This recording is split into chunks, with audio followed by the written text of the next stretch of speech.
This version of It's Eric Nagel has been modified from its original broadcast. Content has been edited to fit this platform. Believe none of what you hear and half of what you see. Are you ready? I said, are you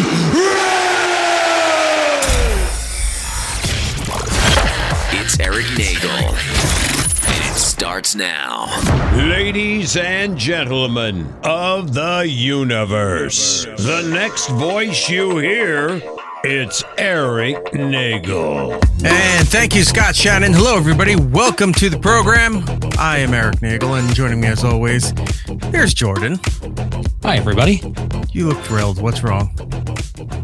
I'm fine. Oh, I'm good. I thought another technical issue to start. No, I was looking away for a second. You cut to me very quick. You usually have like a little bit of a time, so I wasn't ready. I was like, we are late to start, and we've got a lot to get to, so we don't want to be here for 6 hours. We want to try to get this done in a reasonable 30 minutes or less. Maybe I would love to.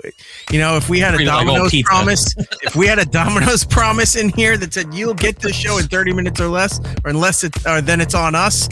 I think we would. I think the program would be a lot better.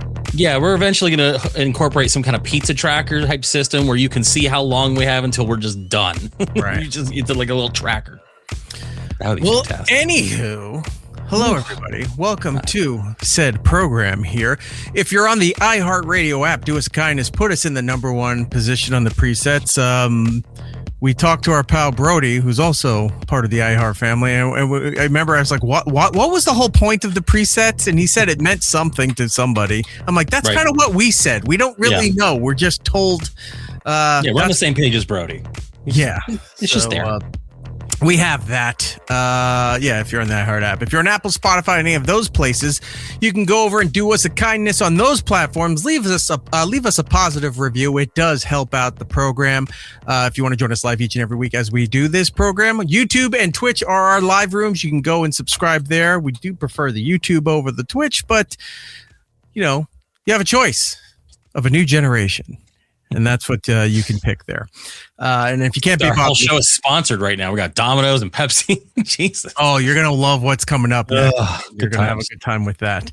And then if you can't do any of that stuff, YouTube is there for whenever you want for episodes, interviews, all of that stuff. Our interview with our pal Murr from Into Practical Jokers is up on the channel. You can go check that out. We were going to have somebody today. I don't want to say who it was, but we were going to have someone today. But at the last minute, technically, they couldn't do it. Not the way we're hoping next week that they'll be on. And I didn't tell Jordan until a few moments before we started. I said, we almost had this person. Now I'm upset. I don't even want to be here. You asked what was wrong. That's what's wrong, Eric. We were trying to work out some of the technical stuff, and it would just be like, all right, yeah, we can't make this happen tonight. Okay, that's fine. We'll do it another time. So there we go. All right. We're here. We're queer. We don't want any more bears. Jordan, how were you? How was your week? What's been going on with you?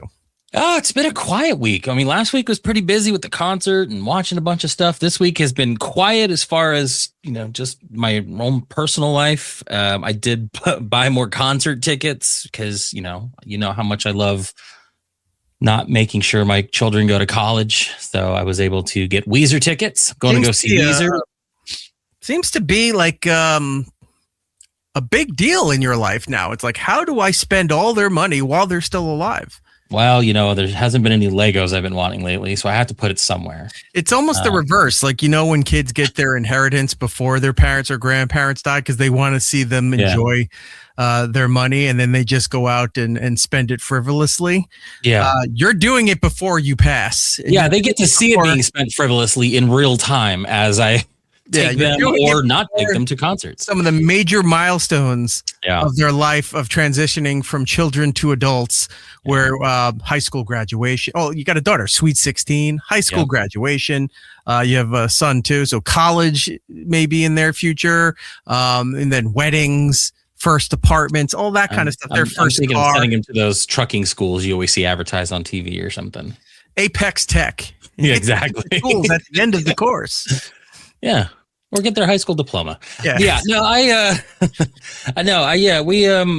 me and my daughter were talking about just concerts and stuff like that. And Weezer came up and she goes, that would be really cool. So I got some tickets to Weezer. Right. I'm going to go see President again. One of the openers from the Bad Omen show last week has announced they are doing their own tour. Tickets were relatively cheap. So I was like, all right, we'll go see them again. It's a smaller club. It could be fun. Muse announced they're doing a tour, but they're not coming anywhere near here. The only place close would be San Diego or the Hollywood Bowl. So if I can talk our Hollywood agent, Rob Stark, to maybe attend with me, I might go to the Hollywood Bowl to see Muse. Mm-hmm. And then, so it's been kind of cool. I'm going to go see Nate Bargatze in June. Yeah, so I've got quite a lineup going on as far as what's coming up as far as shows go. We might have an issue here. Why? Isn't Nate the one funding Hamas? Probably, and I'm excited. No. Oh, no. His network of whatever, he's the one that ripped off the consumer. Nate Bargatze? Nate really? Bargatze has some podcast network, and he's the one that launched that other podcast called The Consumers. They put an S on it to sound different. Interesting. Ooh, I wonder if I should bring it up. Yeah. Start yelling stuff out. Please do. Okay. Why not? We'll see.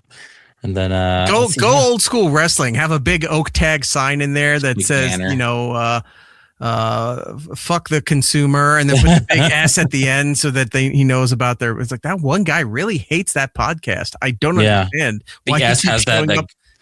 The S has the Ghostbuster symbol just to show that the consumer is the right one to follow, not the consumers.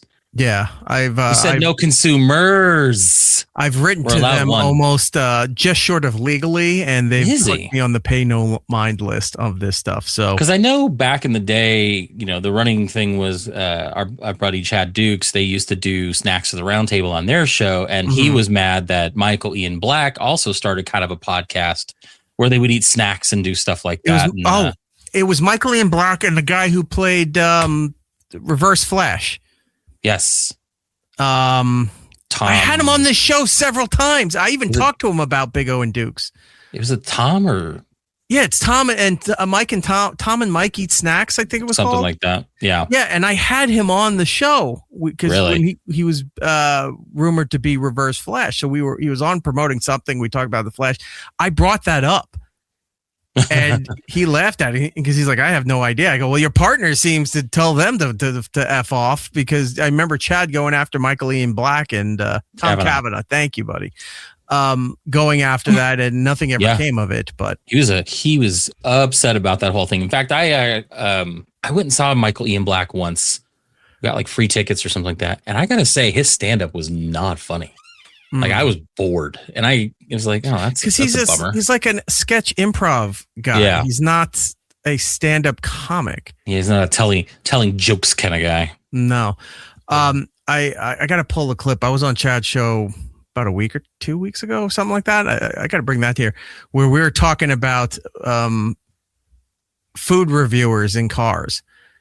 How everyone's doing that. Everyone's doing that. And I go, remember back in the day, it was just, guys like us that would either during lunch or on our way home from work, we'd stop and get fast food, and you'd listen to talk radio in the car. It was the pre-dinner. Yeah, exactly.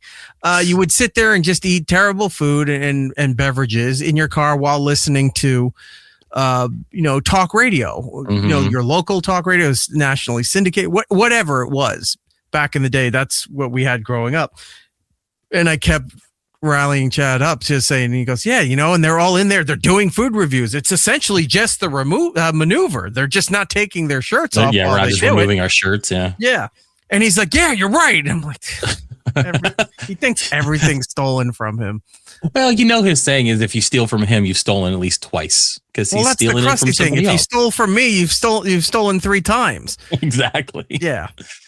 But no, that's So that I'm gonna go see him, and then this is the least exciting thing. My daughter wanted to go support some friends at a high school play, like a musical. I was like, sure, I'll buy you a ticket and stuff like that. And then when I was buying the tickets, this was a legit, you had to go on a website to buy tickets for a high school play. Right. And then she goes, can you go with me? I don't want to be alone. I was like, oh crap. So a week from Saturday, I'm stuck going to a high school musical, literally. And I'm just like, so I'm going to be booing a lot. It's going to be very embarrassing. You're going to be booing high school children? Oh! It sucks. They're trying to do a song and dance. You know what it is? Jordan's going to be there screaming, and you're going to have a girl in a bee outfit trying to tap dance like at the beginning of the No Rain video. The Blind Melon song. I actually told my daughter today, I was like, all right, I got the tickets. You're lucky I'm going. I'll be wearing a tux. And she goes, don't you dare. And I was like, yeah. I think I'm going to do the orange one, like in Dumb and Dumber. You can wear the blue one. And she goes, that would be kind of funny, but also please don't, because she knows I'll do it. I've sent you some of those videos, the compilations that they put out there, where it's just dads picking up their kids, their daughters mostly. And they're just screaming, yelling, doing weird stuff. From like they're in the pickup line at school. Mm-hmm. You know, what is it called? The pickup line? The car line? Every school has a different name. There's a different name for everyone. But it's essentially you got to stand and you're with your car in line in order to have your child authorized to be released back into your custody. Yeah. But they're all like playing terrible music. They've got costumes. They're shooting bubble guns out the moon roof and all of those things. And I sent those to you and I go, I can't wait for this. It's can't fun wait to be that dad. Yeah, like the pickup line is the worst because it's always the worst parents always doing it. But yeah, every now and then, like when I go pick up my son, he'll come running. You could see him. They're not supposed to run. It's dangerous and stuff like that. But you'll see him walking fast toward me. And I know cars are about to pull up. And the idea is that you pull up as much as you can before you have to stop and stuff like that. I'll wait till it gets close enough. And when I see the cars pull up, I was like, nope, you got to go that way. And I'll start pulling up. And I just kind of make him follow me. And it's just so embarrassing for him because he's already come all this way. And then I make him walk back. And I'm just like laughing. And the teachers are like, thank you. And it's just so funny to do in front of his friends. I definitely embarrass him. I don't go as lengthy as playing like something loud and crazy, but I should. You have enough runway when you're online at school to pick them up. You should just, from a dead stop, lift your foot up so that the car coasts and make them ghost ride the whip around the car. You lock the door. Get in the car. That would be great. That would be fun. Or I think it's some fun stuff to do. Open up the door, start dancing around the car. Although, the school may frown on that, but fuck them. Who cares? You only live once. Yeah, he's only got to go to the school there for at least 3 or 4 more years. I know. We'll see. But yeah, it's always fun. Yeah, I'm excited for you to start experiencing some of those embarrassing moments. Because I think maybe I'll bring popcorn to the play or something. I don't know. I'll do something. Kid doesn't get embarrassed by that stuff. At least not right now. I'm guessing when they're older they will. But for right now, it's like I'll just be sitting there and if I'm kind of bored at the light and I know it's a long light, I'll just start pop locking and doing weird stuff. And she'll scream, "Dad, what are you doing?" And I go, "What?" She goes, "Why are you doing that?" I'm like, "Just felt like doing it." And then I'll do it again and she'll just yell, "Dad, why are you doing that?" All right, light changes. We drive down and we get to the next light. And the kid goes, "Hey, Dad, yeah. Remember that time you just started dancing at the light for no reason?" I said, "Yeah." Yeah, they have long memories for stupid stuff. You should do that again. I go, "You just told," I said, that was down the block. You just told me to stop doing that. No, do it again. Okay. So I start doing it again. Because that's what my life is now, is just entertaining the kid. Pretty much I'm not working and doing all of that fun stuff. Here's my money. Here's the entertainment. That's pretty much your function. Yeah, kid's on spring break this week. Like I said last week, I either forgot or was not aware kid was on spring break this week. So it's been a lot free range right now, just walking around. To figure out what to do with the kid, keeping her entertained. There are days during this week where she's had activities and stuff, play dates with other kids and stuff. So she's had stuff to do. But other times it's like, crap, what am I supposed to do with her during the day? And you got to work during the day. So, sometimes I'm working from home, sometimes I'm not. So it depends what I'm doing. Took her to baseball this week and not afraid of it anymore. First time jitters is out. Good. And diving into this stuff, not recognizing or respecting boundaries, especially during batting practice, because there's a cone that they set up and they said for all the kids, if you're not, because they're practicing fielding while the other kids are practicing hitting. And they said, if you're not batting, you got to be behind this cone so that you don't get hit. Kid starts talking to other people and doesn't care, walks right past the guy, is almost maybe 8 feet from where the kid's swinging a bat. And I had to step in at one point, and I was like, yelling at him, I'm like, get behind the cone. And this was funny. One guy is just going, is like, oh my God, this is a complete mess. Like, he was just being a dick. Somebody's father is just like, this is a complete mess. Nobody's organizing this thing. It's like, they're little kids. What do you expect? Yeah, I mean, come on. It's when the parents are all over the place is when you can say that stuff. But when the kids are all around all the place, they're little kids. What do you expect, right? Yeah. So I'm sitting there yelling, I'm like, get behind the cone. All of you, behind the cone.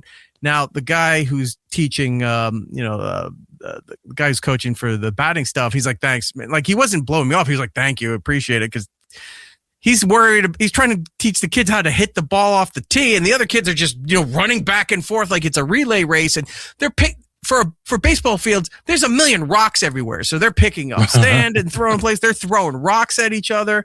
And I'm screaming at them. And one of the ladies, she goes, which team are you coach on? I go, I'm not. Oh, I said, I'm one of the fathers.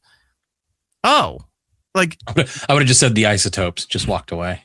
No, but she was looking at me like, well, why are you saying anything? It's like, why aren't you saying anything that your kid's running around there twirling and going to get a line drive right to the center of the face because they're 5 feet from the batting practice.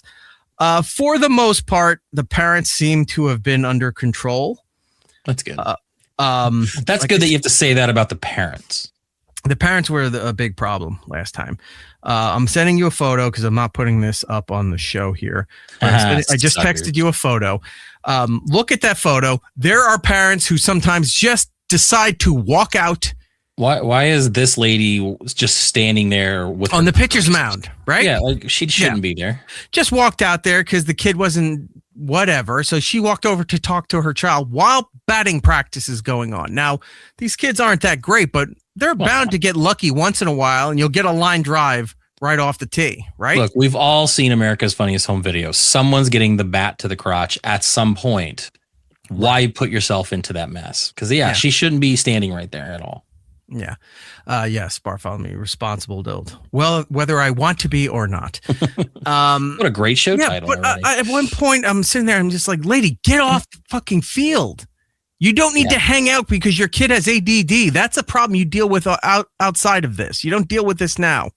That's ridiculous. Yeah. So once in a while, you get parents that just kind of walk up and they're not looking. No one, and not those little kids, but older kids. Yeah. Still elementary age. Just if there was kids with soccer balls, they're kicking them around onto the field. They run out to get the ball and they're running past where kids are practicing with their glove down and their hand like this. So, for pop-ups or any of that stuff. They're just walking around like nobody's yelling at all these people to get off the damn field and let these little kids who don't know what they're doing learn what to do. And I'm sitting there and I was doing all this stuff and I just had this fear in my head. I'm like, somebody saw what I was doing. Somebody saw that I was yelling. And not that I was going to get in trouble. Someone was going to say, hey, would you like to coach? And I don't want to do that. It's fun. I'm sure it is. I just stressful, but it's fun. I don't have the time or the patience right now. Yeah, I get it. I didn't want to see little kids getting hurt because they're not paying attention while a bat is being swung around. So I ran out there. I'm like, get over there. I'm yelling at them. Get behind the cone. What are you doing? You're all going to get hurt. Right. I just don't want somebody saying, hey, that guy knows what he's doing. You want to help coach this stuff. No, I don't. So past that point, I went back to my phone because the space launch was about to happen, which we'll get into that in a little bit. So between that and the construction and just regular work stuff, I mean, the work stuff's boring. Doesn't matter. Sure. That was it. The news going on around us was more eventful than anything I was doing this week. Yeah. We'll get to all to that. We've got to talk. I mean, we got to talk about the launch. We got to talk some Ron Bennington stuff here. We have a bunch of trailers I want to watch and get your thoughts on, including a trailer I didn't know was a thing. Rob's our agent sent it to us. It's like saying, oh, this might be Eric's next video game obsession. So we'll look at that in a little bit here. Before we do all of that stuff here, I do have to tell you, I got rid of all the energy drinks. You're like, I didn't sleep for 3 days. I figured I had a problem. No, I didn't drink them. I gave them away to the construction guys. He gave them away to all the little kids playing t-ball just to just speed off into 88 miles per hour. All of them with their either their official name brand or mock brand Stanley Cups that they all had out there with the giant rubber. Like the straw part is this rubber thing that looks almost like it should be the nozzle of a gas can that are sticking out of it. They all had that. Imagine just walking around dumping a bunch of C4 into all these kids' cups and just yes, I do, bouncing around like a pinball field. Look, they're not my kids. Exactly. I should have done that, but instead I gave them all away. Gave them all to the construction guys. So all those packages of things are gone. They're gone. I'm only keeping the ones that I enjoy. All the rest of the mystery flavor stuff is gone. That's good. I kept this one here because it's not like a collector's item. It just kind of looked kind of cool. The electric lemonade for the EDC festivals. Yesterday, as we're doing the show live, was April Fool's. I tried getting on the Ghost website to try to get that 7-Up flavor because it was only, I think, available on their website. For the day, and I could not find it. Like they either pulled it never showed, or it sold out. Like, it was impossible. Yeah, I'm gonna have to wait. Looking around too, because sometimes shit shows up at a 7-Eleven or a dollar store or something like that without you noting. I'm looking to try the 7-Up Ghost energy drink. I think that'll be good. I think that'd be real good. For now, I'm just going back to the tried and true favorites of Hawaiian Punch and the Welch's Grape. That's a good one. And the Peach. And all of that fun stuff. That's good. What is this here? Mooney saying in the chat, Eric gets banned from practice by Karens. Yes, because I stepped in to make sure practice was happening instead of kids discovering themselves in freeform baseball practice. It's like, discover your positions, children. What do you feel like doing today? What speaks to you, little Timmy? Do you feel like a ground rule double? Do you feel like, running the bases and stuff? Kids love running the bases, by the way. Yeah, they love their favorite pastime. Yeah. And somehow it doesn't tire them out. I was like, oh, this kid's going to be exhausted and just even more hyper in the car on the way home. You know what's really funny is that I am not into baseball, but this past week, and we'll get into it in segment 2 and when we talk about what I've been watching, I've been watching a lot of baseball stuff, like not games, just clips. And some of the stuff has been fantastic. I watched some guy do a triple play, and it's just like, I'm like getting into it. I think I like baseball in small chunks. I just want to watch the highlights. I can't sit through a full game. Anything's better in the highlights. Yeah. But it was just like, this is fantastic. This is football on TV is barely tolerable. When you watch the highlights, it's great. Boring. Like the Red Zone Network, which I don't even know if that's still a thing anymore. But when Red Zone, it was just, if it was under the 20-yard line towards a goal, then it would cut to that game. So I'm like, oh, something might happen here. If you try to watch football in a stadium, which I don't know to this day how people can sit there and tolerate that, between TV breaks and other bullshit breaks that they do and everything, it's like nothing happens during a football game. You're just sitting there constantly, oh, wait, 2 minutes of action happen and there's another timeout. Let's wait another 12 minutes before this happens. Well, it's funny because hockey is the exact opposite, where I tell people you're going to like hockey if you go to hockey. Watching it on TV, if you're not a hockey fan, it can be boring. I do enjoy it because I used to go to the Devils games a lot. Yeah. Sitting there watching hockey, it's freezing cold. The food's good. Love it. At the time, the new Prudential Center, they had all ups, like out. You're getting hard ciders from Stella Artois while I'm sitting there eating a giant fucking hot dog and faces all painted up like David Putty from the Seinfeld. Go Devils! No. But you're sitting there near the ice watching people getting, face plants and hip checks right into the plexiglass. You're like, this is fantastic. It just sounds good. Everything echoes. Yeah, it's such a great experience. Watching it on TV, unless you're an actual fan, don't do it. Don't bother. You'll be bored. Yeah, and the fact that you have you don't have to worry about a rain delay or being like, oh, it's too damn hot or it's going to be freezing out there for that. It's climate controlled, and it's like, at worst, it's like, I need to wear a sweatshirt while I'm at the hockey game because the ice is making it colder in there besides the air conditioning. Yeah, it's the best. Yeah, it's just experience. The best. Bang for your buck, I don't know, but going to see that live is the way to be. Yeah. But outside of that, the rest of sports can go eat a dick, especially with Live Nation stuff, and they still do the seat licenses and all of those things, right? As far as I know, yeah. Yeah, screw that. It's ridiculous. Don't need any of that stuff. Nope. All right, moving on to more fun stuff. Well, we could stay in the sports realm here if you want. Jordan, we need to discuss WWE for a tiny bit. Why not? WrestleMania is coming up. I know. The buzz around WWE's WrestleMania this year is little to none. I was going to say non-existent. I've seen nothing. There's not nothing, even like on Twitter or X or where you want to go. There's no hype for this whatsoever. None hype. It's like they're burying it. They're having problems with that. They're adding. Look, here's how I knew it was really, really bad. I knew it was bad, but here's how I knew it was really bad. They do this thing like they have the road to WrestleMania where it starts in January with the Royal Rumble, and then the pay-per-views all tell a story to get you to WrestleMania, right? But then they have the week of WrestleMania leading up to the actual event is when essentially WWE invades the city that's hosting their pay-per-view, and they're involved. They're doing charity events. They're going to school book readings. They're doing all kinds of press for local radio and newspapers. If there's TV in the area, they go and do that.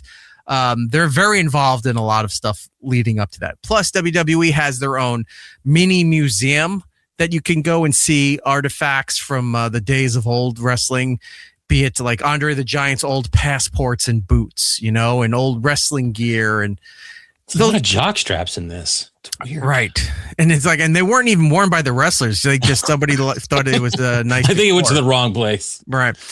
And so there's nothing really standing out as the big match, the big draw to this WrestleMania this year. Yeah, I don't know what's going on. I think a lot of it had to do with the fact that there's been a huge decline in interest watching it weekly because of every platform that it's on. Also, the pay-per-views, what do they call them? Not pay-per-views. PVEs or whatever? PLEs, paid live PLEs, events. that's what it is. Are not only with a subscription, like a streaming service, but a subscription wall behind the streaming service. So you got to pay $30 with ESPN Plus just to watch pay-per-views. Oh, it's not worth it. Yeah, not at all. Get a VPN. That's what I do. I log into my Netflix in London and I watch everything because if you're in America, you're pretty much screwed from everything. Mm-hmm. But yeah, everything's got a new deal. SmackDown's leaving Fox to go to NBC.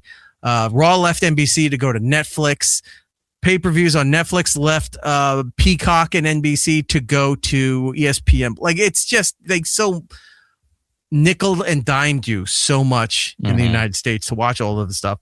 Well, look, it's a global entity. There's a huge global audience for all of that stuff. But a majority of that stuff takes place in the United States. The weekly shows, the traveling live shows, the audience has always been the core is the United States.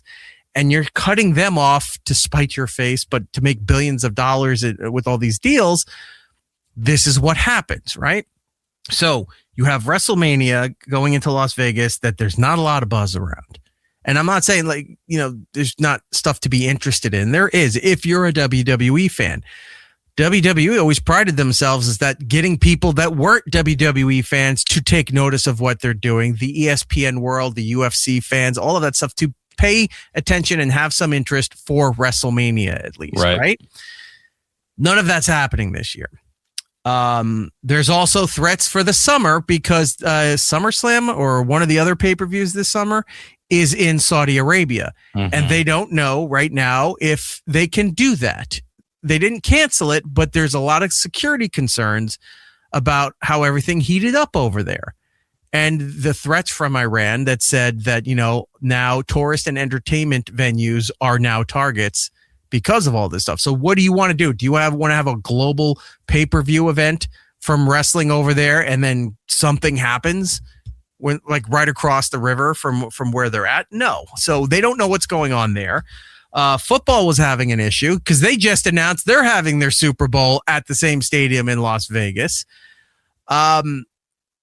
There's a lot going on that is not paying off for them. Right. But there is something that debuted in WWE about 2 months ago that had a very lackluster debut. Because, to be honest, most of the WWE's core audience had no idea who this guy was. But it has built up such a fervor that within 2 to 3 months, the guy is one of their top merch sellers. And he hasn't wrestled a match yet in there.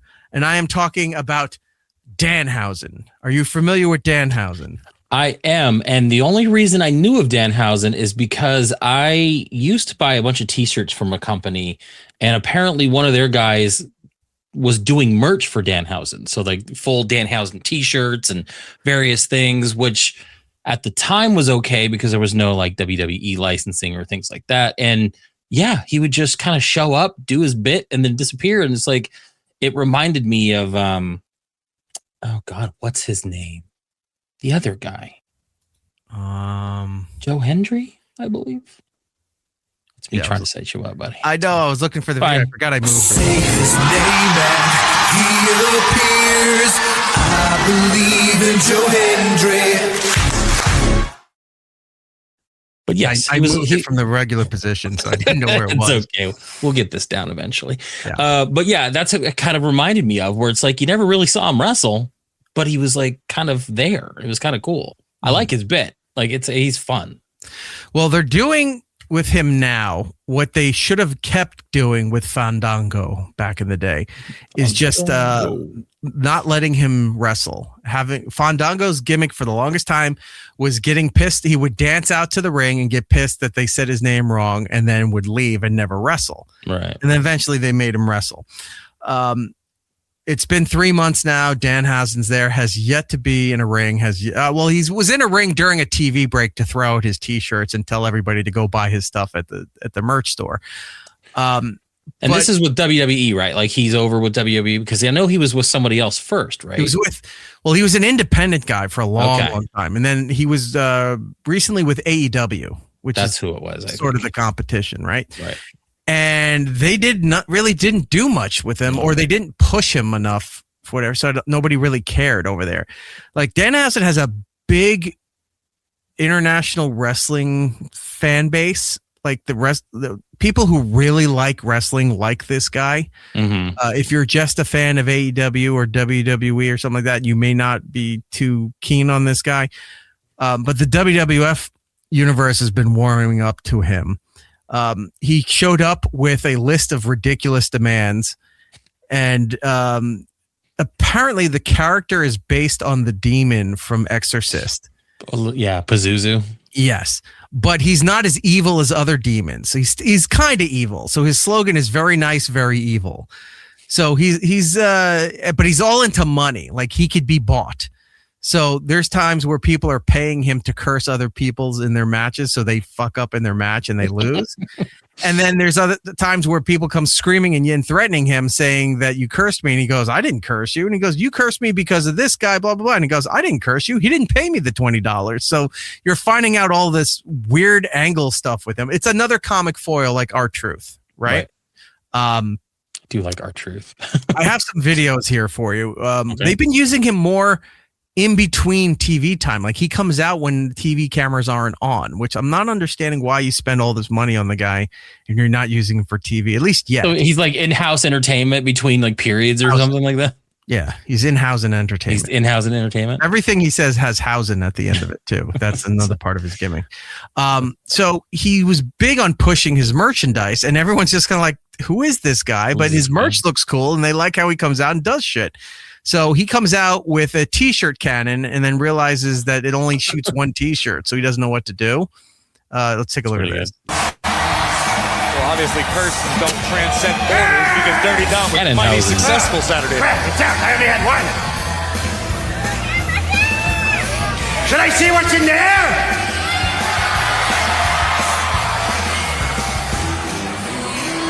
Cannon That's pretty cool. Look at the Danhausen go! Who thought this was a safe idea to give this maniac weaponry? The t-shirts. Oh. As great as it is. Now too. Oh crap. Oh. Well, anyways, good news for you. Danhausen has 2 new t-shirts online. And you can go up to the merchandise stands and spend your hard-earned human monies on Danhausen himself. Because if you don't, you are cursed! Oh, and because it's such a wonderful day, Danhausen 316 says I just cursed your ass! Yes! My favorite thing... Hey. What was it wrong? Uh-oh. Oh, they can hear me too! Oh, no. So, yeah, he comes out. There's always something. He screws up something in there and curses everybody. What I love about that is that giant cannon, he didn't even like bother turning it. He literally shot like 10 t-shirts into like section 102. Yeah, and it's not like, he wasn't even spreading it out. It's all shooting out there. It just shoot burritos out of that thing. Yeah, it could have done a lot better, but that also fits with the character that has the right intention, but the poor execution of That's really funny. Here's another thing. He was celebrating March 16th is dedicated Stone Cold Steve Austin Day. 316. 316. So here's him celebrating 316. Hey, where's the line? Where? Wait, what? And that's the bottom line, because Cold Steve said so. That's who it is. Yeah, that's me. What? What? Come on, babe. Can I call you right back? That's the bottom line. What? I think I'm Cold Steve Austin, too. I've got some bad news for you. And that's the bottom line, because Cold Steve said so. That's me. You're Cold Steve? I'm Cold Steve Austin. He believes it. I couldn't tell with the ball cap on there. No, this is my hair. I'm bald all the time. Okay. Wet! Wet! Wet! Hey. Yeah. And that's the bottom line. Of some sort. He thinks I'm Stone Cold Steve Austin. Cold Steve said so. It's the bottom line. Wait, he's fast. Yeah, well, I was Cold Steve. All right, you get the idea, right? He just goes around and annoys people. I love it. Yeah, he goes around there. He goes defacing things because it doesn't. He's supposed to have on his list of contractual demands was that he wanted 5 T-shirts, which they've given him, by the way. He has 5 T-shirts right now. He wants his face on one of the trucks so that while it's on the road, you get to see his face on the truck. And he wants to be inducted into the WWE Hall of Fame this year. Already. So they had no plan. They had no plan for him. Then they just announced that he's doing signings. Like he's going to be one of the main talent doing signings next to Pepsi Phil, which is CM Punk. Right. And like, so he gets everybody's name wrong. Oh, this is where I forgot to mention this. This is where I knew WWE was having problems with WrestleMania. The big signing stuff that they do, right? The sessions. Yeah. Right? It's like Comic-Con. The Rock is doing signing sessions. Really? Do you think The Rock needs to be doing signing sessions at all? I mean, no. You know, with the launch of that Moana trailer and then the fact that the WrestleMania is not getting any run, I think this is probably where he needs to be. But I mean, he's got more money than he knows. He's got to be close to a billionaire. Sure. He's got the tequila company. I don't know if he still has the energy drink company after they lost that lawsuit. I'm sure he's still bought in on that. I mean, he's got that production company and stuff like that. I mean, he's still tons of stuff. Has his hand. He doesn't need to be doing a signing session for fans and autographs. So I knew that was bad. But the fact that they put Danhausen on there, I was like, all right, they're doing something. So it would be great if Danhausen shows up at the Hall of Fame ceremony, or if he interrupts a match or something at WrestleMania. I don't know what they're going to do with him, but I follow his account. I've been following his videos and what have you. Danhausen decided to do an April Fool's Day prank. Yeah.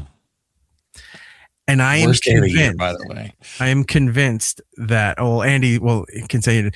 Danhausen was on Conan's podcast. Quite funny. He claims that his gimmick is 50% Simpsons, 50% Conan O'Brien.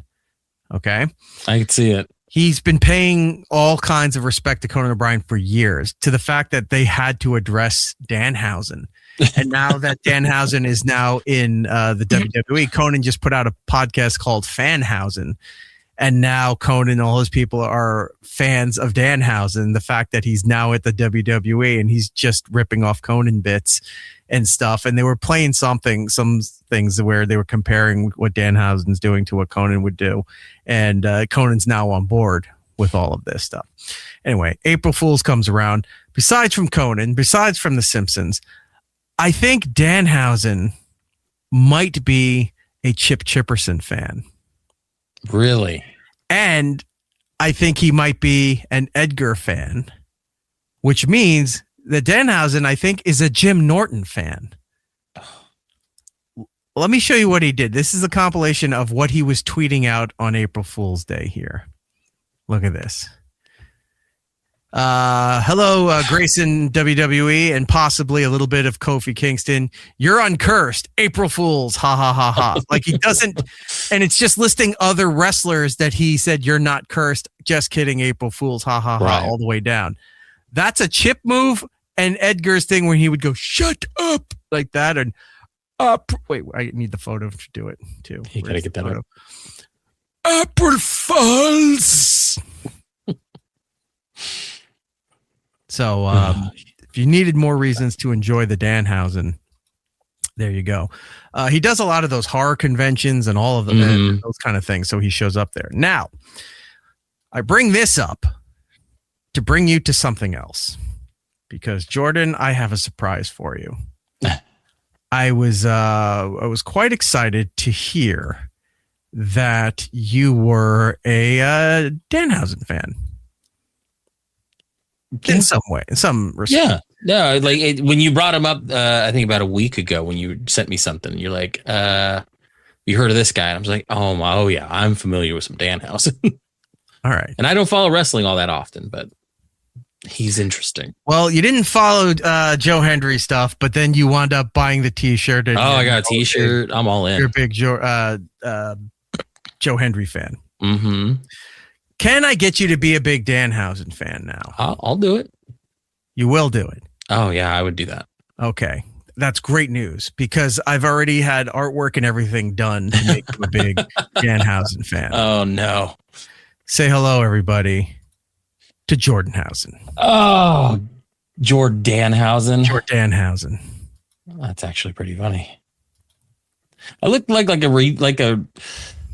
a portly Sting. That's what Rob said. He's like, that sounds about right. I was like, Sting needs a little more red. But Danhausen's is the new hotness around here. So, Jordanhausen. That's pretty funny. Is where we're gonna go with this. You dick. But you also need a promotional video. I do. So here we go.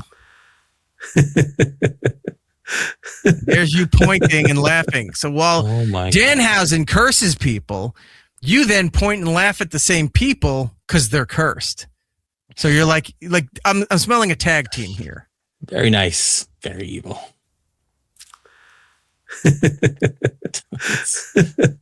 Oh my God, that's horrifying, but I love it. That's pretty good. Come on, Jordanhausen. I like it. No, it's good. Okay. I think it needs a little more red to match Danhausen a little bit. Yeah. But yes, I like it. It's pretty good. Oh my God, from The Crow. Yeah. Love that movie. Doodle seems to love it. Rob's in the chat's calling it Chubhausen. That's just because he's excited about the pictures. So what do we do with Jordanhausen now? Now do we know? Now I got to think of some stuff. Do some because is it work. Not Chubhausen? Stop saying that, Rob. Do you because Joe Hendry has say his name and he appears. What are we going to do for Jordanhausen? I don't know. We got to think of a good gimmick because I can't go around cursing everybody like Danhausen. Yeah, I can't just appear. I'm going to tweet this out. And see we got to figure out a good gimmick for this. Would it be great if Danhausen sues us for copyright infringement? I would love it. There's no such thing as bad publicity. Okay. And that's where all your guys' super chats are going to go is to our lawsuit from Danhausen. Fair enough. That's pretty funny. Well, just to let you know. I like it. Pretty good. I will need at least 5 T-shirts. That's part of my deal for the podcast. Okay. We'll make that happen. You are cursed. If you're in the room here, hit like, hit subscribe, maybe get yourself a membership. You get access to the archives. You got bonus episodes coming. We just taped a new bonus episode this week. We have Todd Pettengill Part 4 coming out. Oh, what a doozy that one. So that'll be coming out, I'm hoping, this weekend for everybody. You'll have that.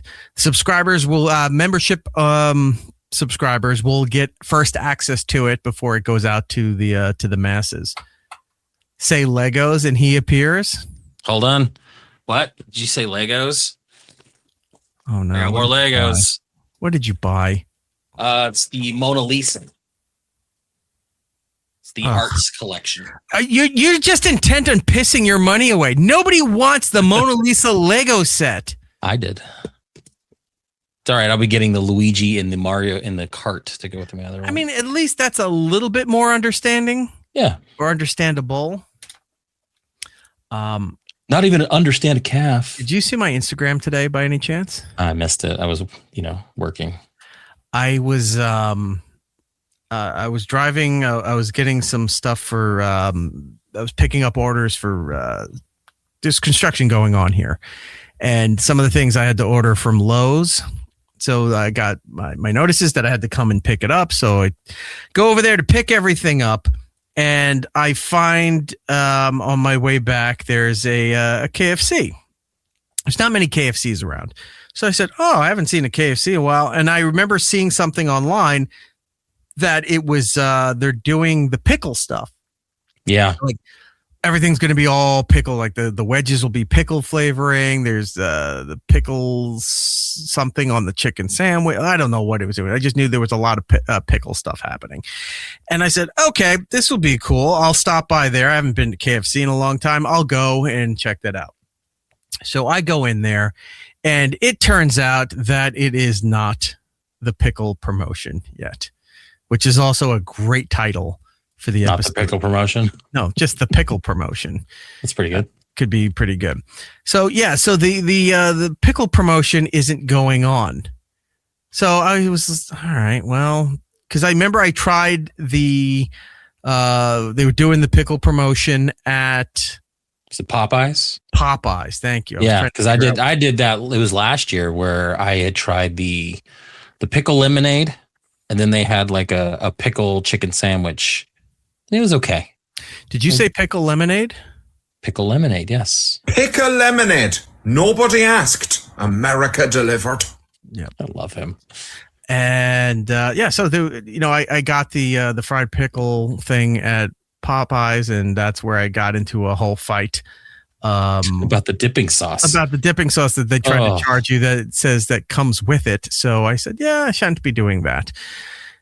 And KFC didn't have theirs either. So I did notice they had signs up and everything promoting the wedges as if it was a new item.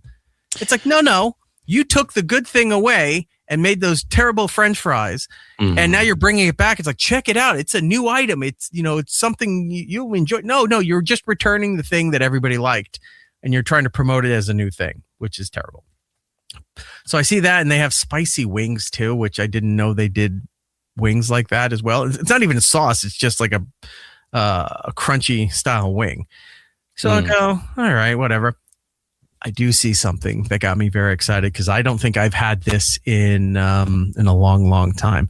What is this guy bitching about? You blocked me. I was like, no, we see your thing here, dummy. Shut up. Anybody. The Tropicana not Tropicana. What is it? The KFC Twister. I drink the Tropicana Twister too. I would drink a Tropicana Twister, but I'm sure that's coming soon to C4 or to Ghost or something like that. Yeah, the Twister's back, and I haven't seen that in like 20 years. I had forgotten completely about it. And I liked the Twister. I used to get that a lot as a younger man as I was driving to and fro West Palm Beach and Orlando for radio stuff, right? So I was like, oh my God, the Twister's back, right? And I was like, oh man, I should get a Twister. Maybe I'll think about getting a Twister. And as I'm in the lobby area, I noticed, went in. Yeah, I went in. There's no registers. Did they go all digital like the McDonald's is? I'm like, where do you go to order? Yeah, I see off to the side, all touchscreens. So I went, oh, okay. So I'm over there and I'm going through the menu. I'm just seeing what's there because the thing above is just showing combo meals. It's not showing you everything, right? Yeah.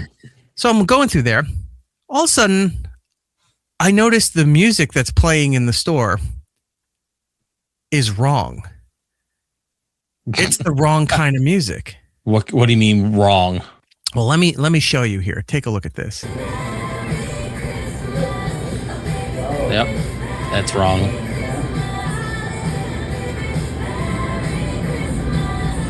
It's April. I'm yelling, it's April. Right. This shouldn't be here. No. So every song that's playing is just, it's not even the original Christmas song. It's just covers of Christmas songs. That is weird. I'm like, wow. No one cares at this establishment or at corporate that the music that's being pumped into here is obviously for the wrong time of the year. So what have you? I'm like, all right, fine, whatever. And they have little snackers and stuff. And I just, all right, whatever. And I'm like, Twister. And I got the Twister. And I was like, all right, this is fantastic. I open it up and it's just a poor excuse for the Twister. Well, yeah, everything's always gotten smaller. And they just took a soft shell tortilla and folded it like a taco and threw everything in the middle. They didn't wrap the heads and tails of it. It's supposed to be like an open-ended burrito, the Twister, right? And it used to have a bunch of chicken tenders in there with their like pepper mayo sauce or pepper sauce, whatever the sauce was.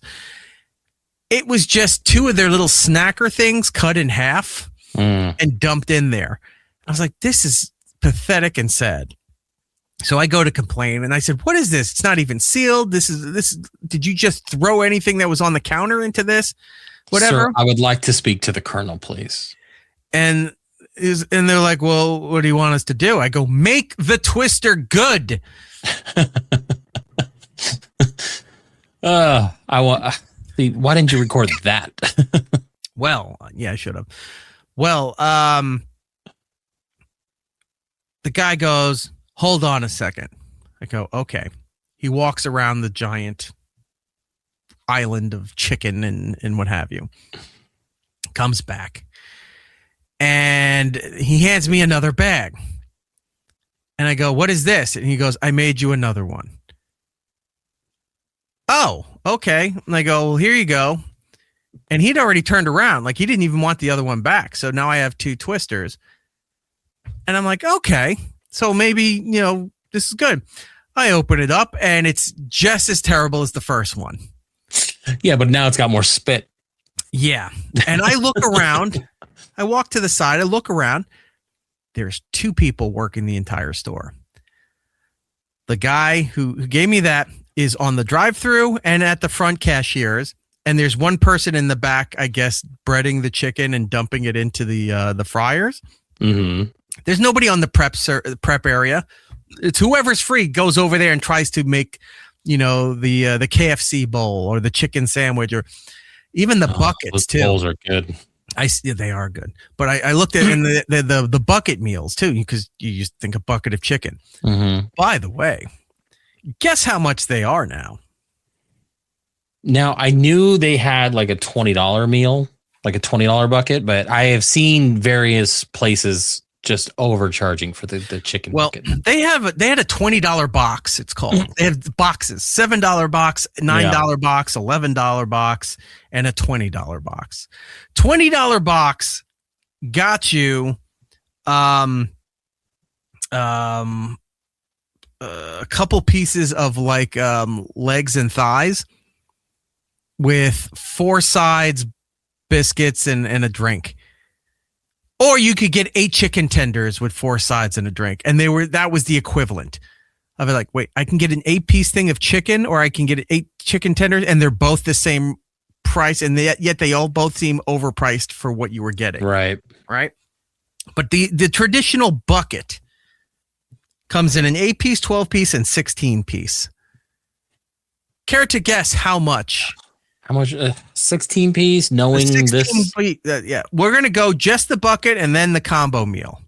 I'm going just the bucket. You're based off of how everything is gone. A 16 piece bucket, I got to say, is probably between 25 and $30. $37. Gross. No. 16 piece bucket. You can go to any grocery store nowadays and get a 8-piece thing of chicken, fried chicken, for maybe less than $10. There is no reason that should cost $37. The 16 piece bucket meal. You get this bucket of 16 pieces of chicken, 4 sides, 8 biscuits, $52. That's infuriating. It's not even good anymore. Let's go to the other end. The 8-piece bucket, $21.20. The combo meal, $30.20. None of this. And it's not, I know times are tough, prices, inflation, all of this stuff. Yeah, but look, KFC is good. I like KFC better than Popeyes. I haven't been to a KFC in a long time because they're not around. At least where I'm at, they're not. There's not a lot of them near me. You have to go quite a ways to find a KFC. Right. So I was like, oh, this is kind of cool. I'll stop at a KFC. It's not even worth the, hey, I haven't seen that in a while. I'll just go and get something for the sake of getting something.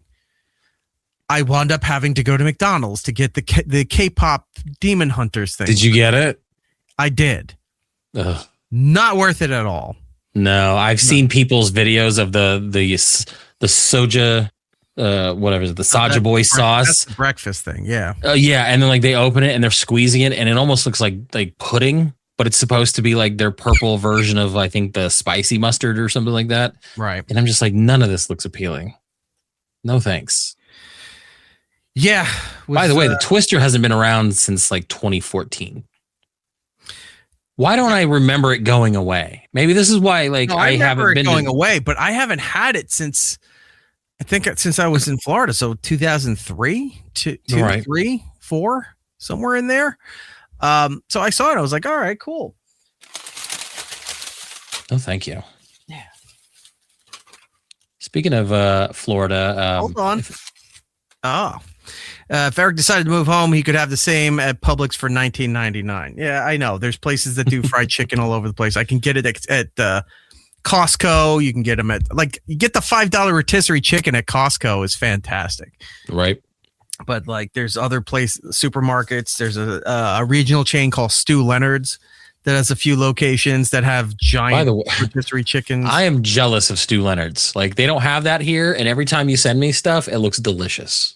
Oh yeah. Oh, did I send you the chocolate milk? The chocolate. What was you're like, this is fantastic. It was like a s'mores cookies and cream. That's what it was. Chocolate milk. Yeah. Essentially, they pulverized Oreos into milk. Into milk. And that's what it is. They're cutting out the middleman. Here's the Twister. I mean, that looks bigger than I was expecting it to look. Yeah. I gotta say, I mean, it doesn't look that unappealing based off of the fact that it's KFC in 2020. Look, is that the one with the pepper ranch or the pepper mayo? Pepper mayo. I think there's 2 different ones, right? Mm-hmm. Like a bacon and a non-bacon. Oh, it's just 3. Okay. That, a bacon version, and a spicy version with their spicy buffalo sauce and coleslaw. The zinger sauce is, I think, what they call it. Could be. Yeah, see, I'll stick to the bowls. Like, I just like the bowl now. Like, there's not much at KFC that I cared about. The only reason I think that last time I went to KFC was to try the Mountain Dew flavor that's exclusive. It's like a southern. Yeah, Woodpit knows. KFC is a ripoff. It is. Look, the food, for what it is, if somebody showed up with a box of KFC or a bucket of KFC, I'm going to go grab a leg or a chicken breast or something, and I'm going to enjoy it. But to go and pay for it now, it's just, you look at it and go, it's not worth the money. No. There are times when you go and it's like, I'm going to eat terrible today. it's worth the money to go do that. This isn't even worth the money to try and go do all of that. So what are you supposed to do? I haven't had it in a long time. I went and I tried it. It was not good. And now you know why you haven't had it in a while. Lesson learned. Yeah, it was just. Every now and then you need a reminder of why you didn't go back. You know, I've done the same thing. I always go like, you know what? That sounds really good. I'm going to go eat Chipotle. And then I realized Chipotle sucks now. You're like, okay, I don't need Chipotle. No, I think it sucks. I think the only reason I went back the last time is when you told me about it was like it wasn't the barbacoa. It was red sauce. It was the one with the red sauce, the chimichurri red sauce. So I went back and tried it, and yes, it was tasty, but for the most part, like it just wasn't good. So I just stay away from it now. Yeah, it was. No, I don't get Chipotle that often because there's Mexican places around here. I'll get a burrito bowl or something with. There's a place not far from me that does a combination for like gyros. It's so good. It's ribeye and lamb cooked and then seasoned and then chopped up and mixed together. That sounds really good. So you're getting Greek food. Well, I think it's a Turkish place that did it, but you're getting the kebab, my friend. Come on, kebab. You're getting the ribeye and the lamb mixed together. It's like, oh yeah, I'm all about this place. I'm going to take one of your menus home so I remember it. And you're like, and I promptly forgot what they were. Indeed. All right, let's move on to actual things. Things are good. Let's do the Artemis stuff since the other stuff's a little depressing. We'll get to that a little bit later. The Artemis stuff. Space has been happening. I love space. Space. How low can you go? What a brother know. No, death row.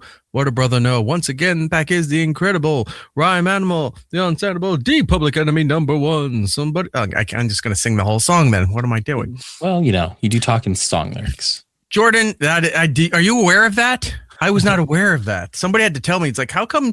Do you realize you talk in song lyrics? Are you aware of that? That public E-rock, everybody. That will stay with me for the rest of my life. It's like, yes, I'm well aware that I do that intentionally. And this person thought I was not aware that I do that. 5-0 said freeze. And I got numb. And I got a gun.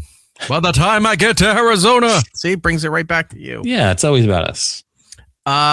Anyway, Artemis II is the name of the current space mission. Fucking sequels, man. Undergoing. We're going back to the moon in a big, big way. Sort of. At least sort of. When we were talking about it yesterday and we were talking about Moonfall, I kept telling people to fuck the moon and they had no idea what I was talking about. It made me sad. I was like, we're going to get the moon back. It's going to be great. And they were like, what? Like, fuck the moon. I want to go back and watch Moonfall. That is an entertaining It's so movie. stupid, but I love it. It was because, you know what? When you saw the trailer, you knew what you were getting. If you thought that was going to be a good movie going in, you're an idiot. I knew it was going to be bad from day one. And I was not upset about it. It's so bad. But it's worth the time to 100%. I'll even say this. It's worth the time to buy a digital copy of that movie. I bought it on 4K. I saw it at Target. I was like, I want to own this movie. I want to make sure they get enough money in returned so they'll make a dumb sequel. I'm all in. I wish they would. I know. Moonfall 2, Moon's Revenge. I have to go finish Hail Mary. I only watched half the movie. Yeah, you got it. Just kidding. No, people are loving it. I know. And it's so weird. Like, I feel like I'm missing out on the hype because, like, I watched it. I didn't hate it, but I also didn't, like, fall over crazy for it either. Like, it was fine. Like, I like Rocky, which I think everybody likes Rocky. But other than that, like, I was just like, okay, it's the Martian with a sidekick. I think it's what it is. Compared to how terrible a lot of sci-fi stuff has been lately. Sure. Star Trek, Star Wars, Doctor Who. That when you get something along these lines that is not following in the footsteps of what made those franchises terrible now, you're like, this is amazing. The author of Project Hail Mary said some shit about Paramount and Star Trek and had to retract and apologize. Oh, yes, because he had scripts that were turned down. Yeah, he had wrote us some treatment for like a new show or a movie or something like that, and Paramount said, "No, we'll pass." And he goes, "Most of the new Star Trek is shit." And then, like, I guess that irked Kurtzman and all that I understand why he had to apologize. Sure, Alex, something with a W, right? The guy. Oh, it's Andy Weir. Andy Weir. Thank you. Yeah. I got the W part right. Andy Weir. Alex Kurtzman is Star Trek. Andy Weir is he just mixed them together. I understand why he had to apologize. Sure. strictly business stuff. So I get it. Mm-hmm. But he wasn't wrong. No, he's not. He wasn't wrong. And I think more people viewed him with more credibility than they did get upset that he apologized for what he said. Yeah. I think more people are like, I get he had to play the game. He had to say he was sorry. But because he said that initially, I think more people gravitated to him and like, this guy knows what's up. They get it. He gets it. So now that Star Trek has fallen apart and the rumors are true that they're not doing anything anymore with Star Trek after they put out season 2, because it was all recorded at the same time for Starfleet Academy. Who knows? Maybe they come around and go, hey, let's take a look at your treatments again. You know what else is a step in the right direction? Seth MacFarlane's The Orville. That's was a step in the right direction for Star Trek.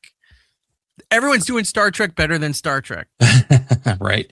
Michael's saying Hail Mary was great. And I have no problem with people saying it. I think that movie's weird for me. It was like the first hour was a little rough for me. And then it started to pick up and it got good. Andy's saying apparently the director's cut is an hour longer, makes the first hour much more enjoyable. And I think that's my problem, is that I think maybe the stuff that they cut out would have made it more palatable for me. I don't hate the movie, not by any means. I don't hate the movie. I think it was a good movie. I think this is what we need in movie theaters and cinema. It's just fun movies that are worth seeing in a movie theater. Right. I think people hyped it too much, and I don't have any reference to the book, so people were getting mad about what they took out or what they didn't do or whatever. I just went into it. It looked fun. I think for me, Ryan Gosling kind of feels like he's the same character in a lot of things lately, where he's just kind of quirky and fun. He almost felt like he was a scientist version of his Fall Guy character, which is also another Ken character. And, he's just finally feeling the same in these last couple movies, where I just felt like everything around him was better than him. He wasn't the time when you see an actor is just being the actor, where it's distracting and taking you out of the movie. Like, I mean, you can like or hate Jack Black, but Jack Black is Jack Black in every movie that he's in. Yeah, that's true. And depending on what it is, it's like, well, Jack Black is being Jack Black, and it took me out of the movie. Well, I mean, my favorite role of Jack Black's was definitely in I Still Know What You Did Last Summer, where he was the white Jamaican guy with dreads. Horrifying. I still love Saving Silverman. I will never say that. It's one of my favorites. Yes, 100%. I do enjoy him as Bowser in the Mario movie. Mm-hmm. And I'll say this. It was not for me.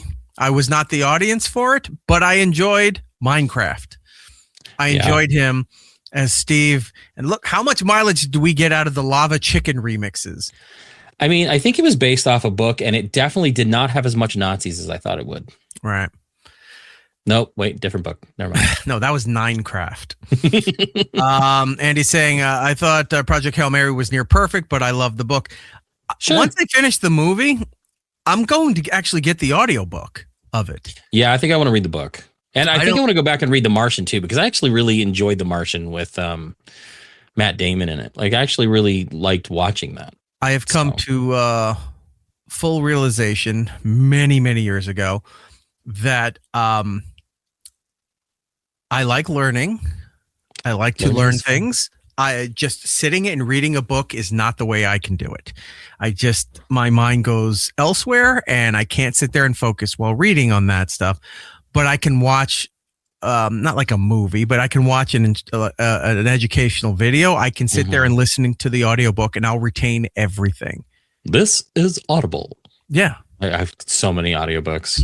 I can't tell you how much I enjoyed Ready Player One listening to audiobook, but hated that Will Wheaton was the one reading it. Yeah, that's the hard part, is that depending on who's reading it is what gets me, because yes, there are some Will Wheaton books that he's done, and I'm just like, oh, please don't. But to show you my educational, my quest for bettering myself and learning things, I have a couple of tabs over here that I have tucked away because I'm going to watch them either tonight, tomorrow, or whatever. One of my favorite topics, North Korea. Nice. This one is called The Fall of the Kim Dynasty, How North Korea Could Vanish Off the Map. Why does Korea have the highest suicide rate in the world? And this one here is, I think I mentioned this one last week. Why there is no bridge between Europe and Africa? Oh, I think I saw some article about the same thing, or you had mentioned it because I was actually looking into it as well. Mm-hmm. Did you see the Korean rapper I sent you yesterday? Check your text maybe later. There's this chick. She's pretty impressive, and she's like full on rapping in like English and Korean. I think I sent it just to text. I don't think I put it anywhere. Hold on, I'm looking. It's like a TikTok or something like that. Oh, I did not see this. Yeah, she's impressive. Yeah, she's pretty good. Okay. Well, I'm like, I can't watch it now, but yeah. Add it to your Korean. I'll playlist. be on that. And since you're going to mention Korea real quick, because I mentioned Korea real quick, I may or may not have won a prize from some contest I was not aware of that I had signed up a long time ago to Baby Metal's fan club. Oh my God, they announced the tour too, and I might go to that as well. Yeah, I might do that. Please do. I'm really, really torn because I hate Live Nation so much. And I don't want to be involved with them in any way, shape, or form. But I forgot I signed up for something a long time ago when they did their cross promotion when I was still doing stuff with Funko. Right. Because Baby Metal has stuff out with Funko. And I got an email, something that I may have won some kind of prize pack or something from Baby Metal. And I was like, I didn't sign up for anything. Oh, maybe I did a decade ago. All right. Wow. That's awesome. Yeah. They just announced that they're doing another US tour and they're coming out here to Arizona and they're playing with Hailstorm, who I'm like, okay about, but I kind of want to see Baby Metal. I think it'd be fun. Yeah. I'll just watch the concert footage on YouTube. Just record it for me. Excuse me. Anyway, let's go to space. Andy's saying, Eric, have you watched the Q&B videos about living in the coldest places on Earth? I have watched a couple of different versions of that. That is for a project we're not ready to announce yet, but it is on our list of things to discuss going forward. Oh, here's another video. There's a guy, by the way. I'll promote his channel. His channel is called The Untold by Tony. And I'm not sure if he is a North Korean refugee or if his family were North Korean refugees, but he tells a lot of insider shit about what's going on in North Korea. So go watch that guy's channel. It is fascinating, the stuff that he lets you know about and talks about. All right, back to the subject at hand, space. Go through that loop again. The Artemis II mission is well underway. The launch happened on Wednesday night. It was delayed a tiny bit. I think it was originally supposed to be in February, and it got pushed off for a while. But it happened, and it was exciting. In fact, while it was happening, I was at my kids' baseball practice, and I had the phone sideways watching in HD the live NASA feed. And I guess I was looking at something. I was holding my hand like this, and lady next to me said, "What are you watching?" Pornography. I went, what? And she goes, "What are you watching there?" And I look down at the phone, and I go, "Oh, the rocket launch." What rocket launch? He said, "We're going back to the moon." What? Why didn't I hear about that? I don't know why you didn't hear about that, but I said, I don't know. It's not a recipe for sourdough, Karen. Get out of here. Right.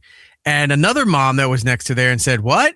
She said, we're going back to the moon. There's a rocket launch. The other lady goes, oh yeah, I saw that this morning, but I thought it was an April Fool's joke.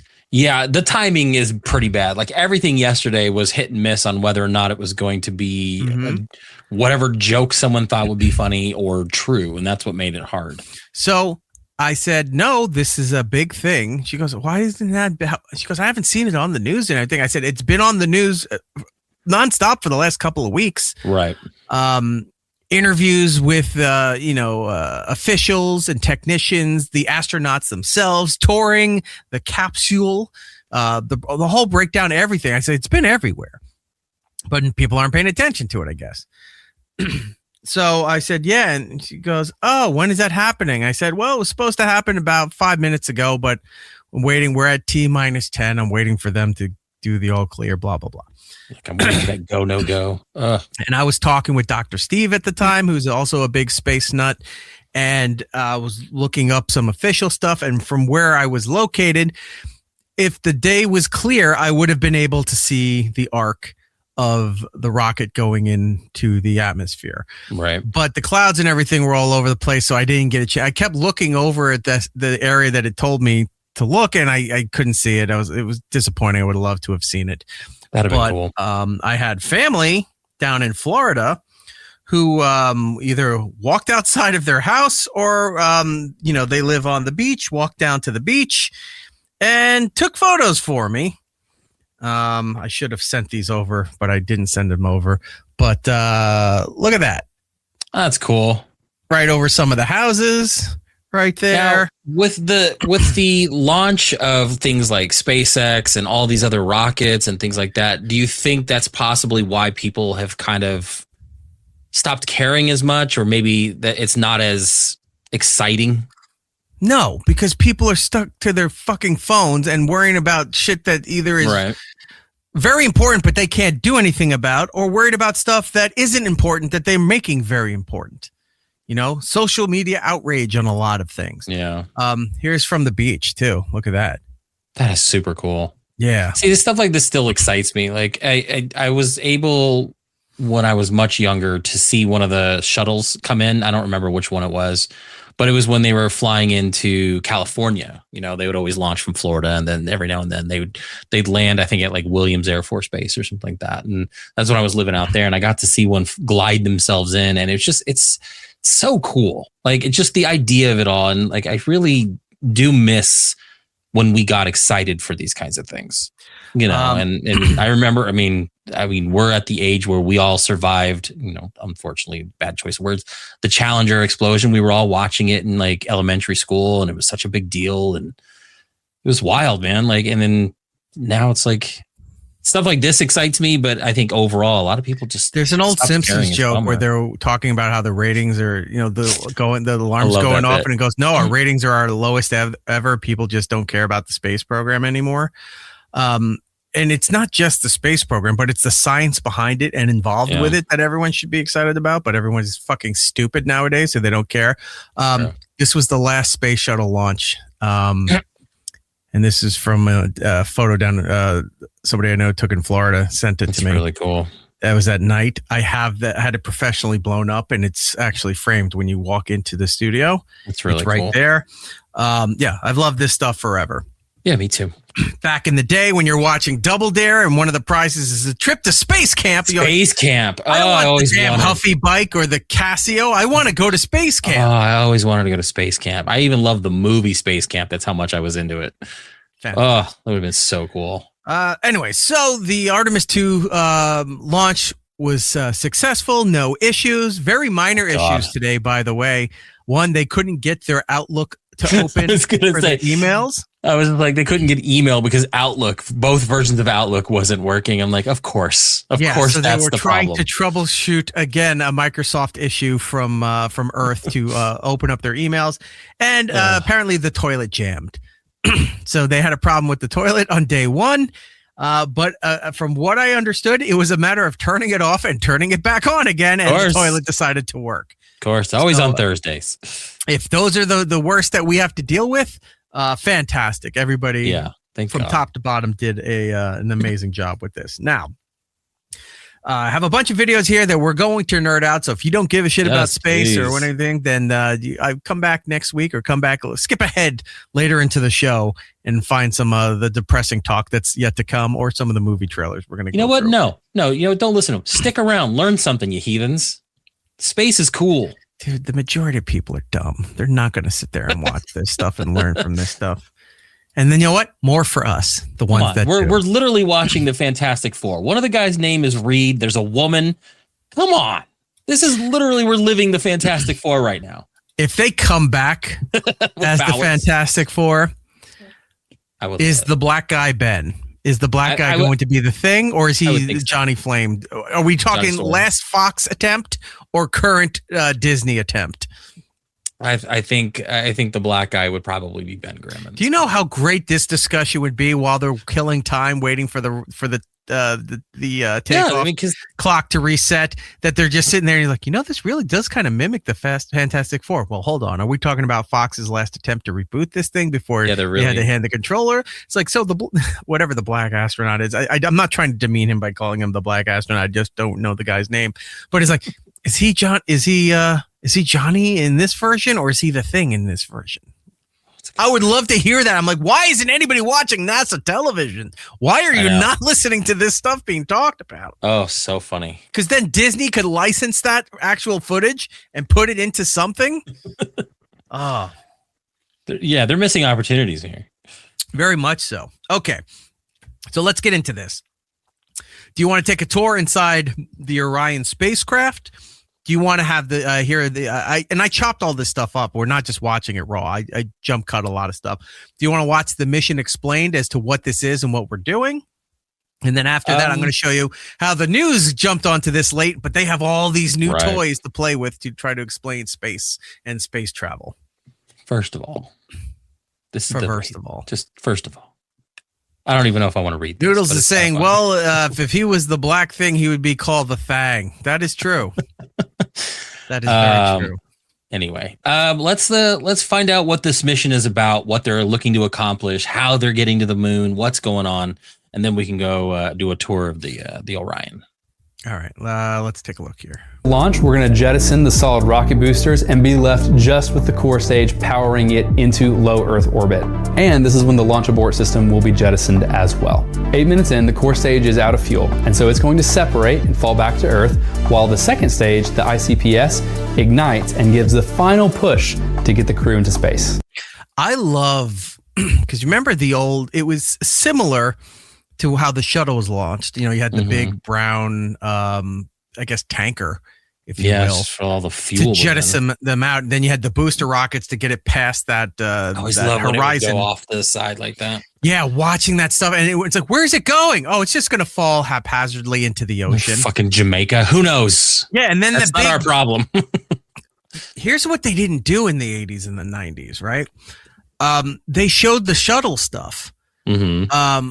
But, unless it was on PBS, you didn't really have access to a lot of this stuff. PBS had it all the time because it was educational. But if the major networks weren't showing you they showed you the initial blast off, but they didn't show you the load ups, the build ups, how they assembled the whole thing. You didn't get any of that stuff until now.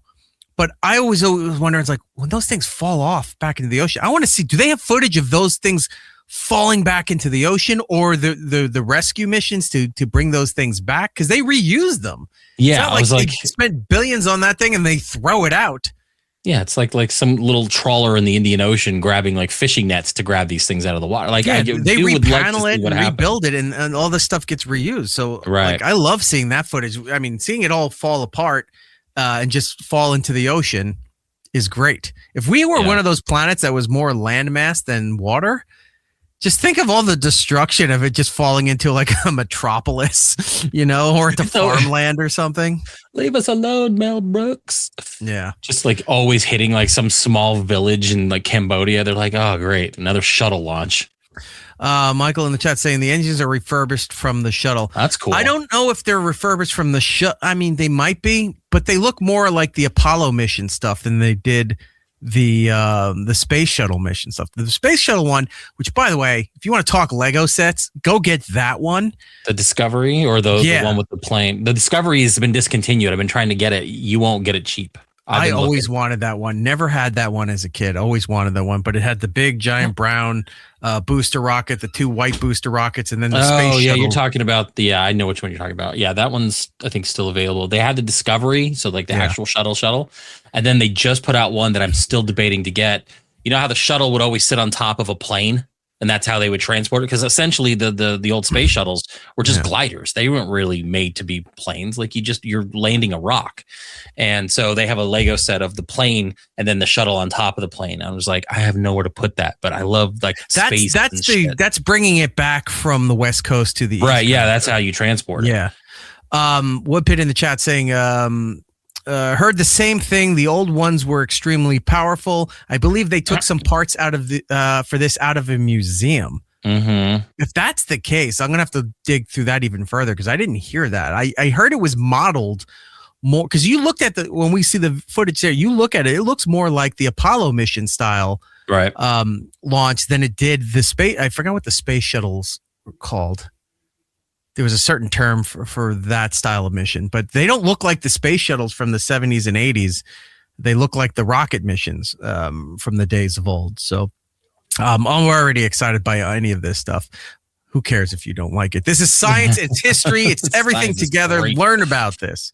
All right. So where we're at, all the rockets detached and the capsule's moving forward.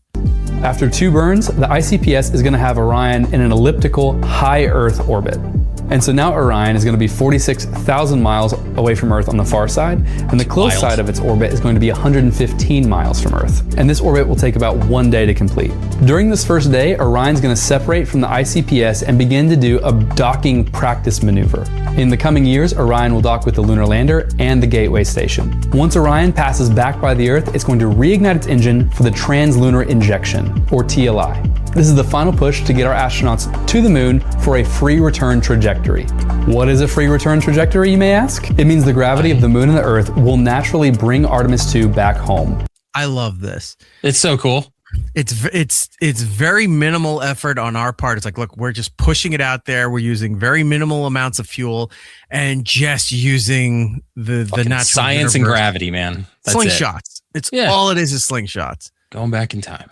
And if I remember correct, I think it says it in here too, but I think this is how they got the Apollo mission home. The one that was with Jim Lovell, the one that screwed up, is like, if we can just 13? Get them. Yeah, thank you. If we can just get them into this angle, gravity will do the rest and bring them home, and we don't have to worry about trying to actually fly the damn thing home. And Michael is right. The STS were the shuttle missions. That stood for the Space Transportation System. Thank you. Yep. Okay. They used the crawler from the shuttle mission. That big old thing. That big thing. But the technology, the booster rocket stuff, I think is more from the other style. So it's like taking a little bit of everything and piecing it together for this new thing here. Right. No additional burns required. This is a great idea for a test spacecraft like Orion. If anything goes wrong with Artemis II, it'll just naturally come back to Earth using gravity alone. That's with corpses. Yes, but they'll come back. Don't worry. It's like, the drivers are dead, but we found the stolen car. Right. And then, at least we got the car back. I mean, that's horrible to say. I wish the best for these astronauts, but it's gonna be a rough 11 days. Yeah, if the thrusters burn out or asteroid damage or something, they go, well, as long as we're on this trajectory here, we'll eventually swing back into the planet and deal with it. Woodpit saying corpses rattling around inside. Don't come like a jingle bell. You don't shake it, Woodpit. Jesus. All right, move it back to Earth using gravity alone. This is actually the same flight path that ended up saving the Apollo 13 astronauts after their disaster on the way to the moon. For Artemis II, the journey to the moon is going to take 4 days. During that time, the crew is going to be running emergency procedures, including what to do in case of a major radiation event. This I didn't know. This is when you get your powers, guys. This is the Fantastic Four protocol is what they're running. Yeah, they got their powers from, it was a solar flare or something, It was a solar flare or some kind of like space thing, yeah. All right. So, tomorrow we got to shitpost online that this is how Fantastic Four started. Yeah. We are in it. Humans are going to do... It's like Disney's going all out for this Doomsday promotion. I was going to say, this is a really crazy promotional stuff for the Doomsday. All right, continue on. Running emergency procedures, including what to do in case of a major radiation event. See, if humans are going to do these long missions that we're talking about, like going to the moon or maybe one day going to Mars, we have to figure out how to deal with deep space radiation. Orion has a shelter on board, and the astronauts are going to test and see how effective it is in actual use. Now, here's what I didn't know. Good luck, guys. You'd think the capsule would have been the shelter enough for the radiation. No, but apparently not. So there's a shelter built within the capsule to help with the... How do you know? Radiation's invisible. So how do you know that it's like, oh my God, it's is it that they see the levels are jumping, they go into their tinfoil bags? Or do you see like a burst of the sun, like a flame thrower thing shooting up at you and like, we have 7 minutes till this hits us, suit up? No, I think they have instruments to be able to actually track this kind of stuff and kind of see when this is happening in real time. So Woodpit's saying the radiation and the regolith is still a big problem. I'm sure it's extremely toxic. Yeah, I know. It's not just like everyone, they think, if you go out into space, you freeze up, because that's the one that's been hyped up the most for TV and not radio. Imagine Radio. They're just doing all Foley work of astronauts' deaths out in space. But for TV and movies, that it's like, if your visor cracks or something else here, you're automatically frozen. Well, I was going to say freeze dried, but you're automatically frozen. That's how you die.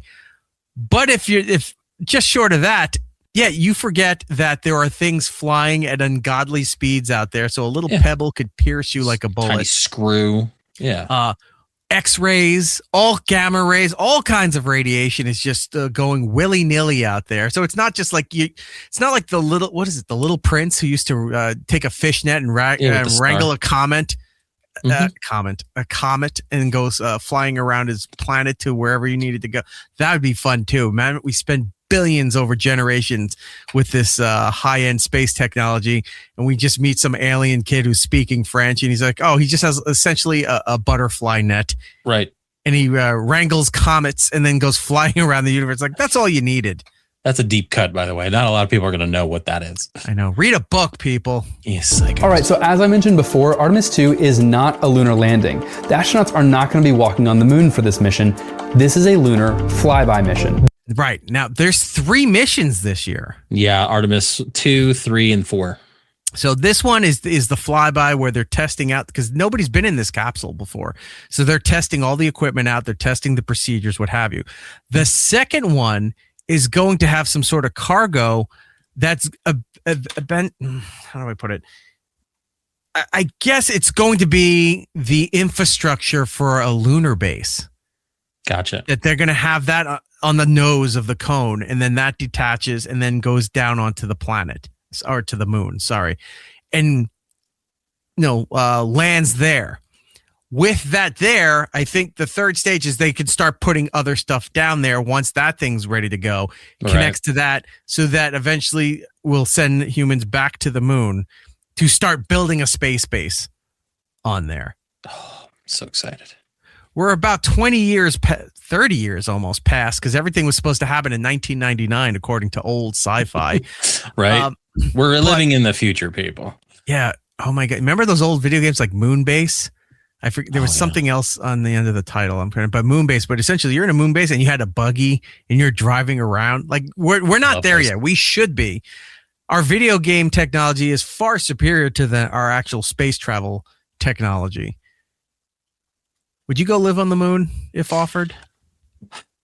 I don't got not much going on here. Might as well. You want to talk about a way of getting away from your kids before they realize all the money's gone? I spent the money on a moon-based trip. Daddy's living on the moon now. I'll send you a text. Moon for this mission. This is a lunar flyby mission. This mission is really similar. Their flight is going to take them 230,000 miles away from the Earth to the far side of the moon. As you may already know, there's a side of the moon that always faces the Earth, and then there's a far side of the moon that we will never see from standing on the Earth's surface. And that's the destination for our Artemis II astronauts. Always found that weird.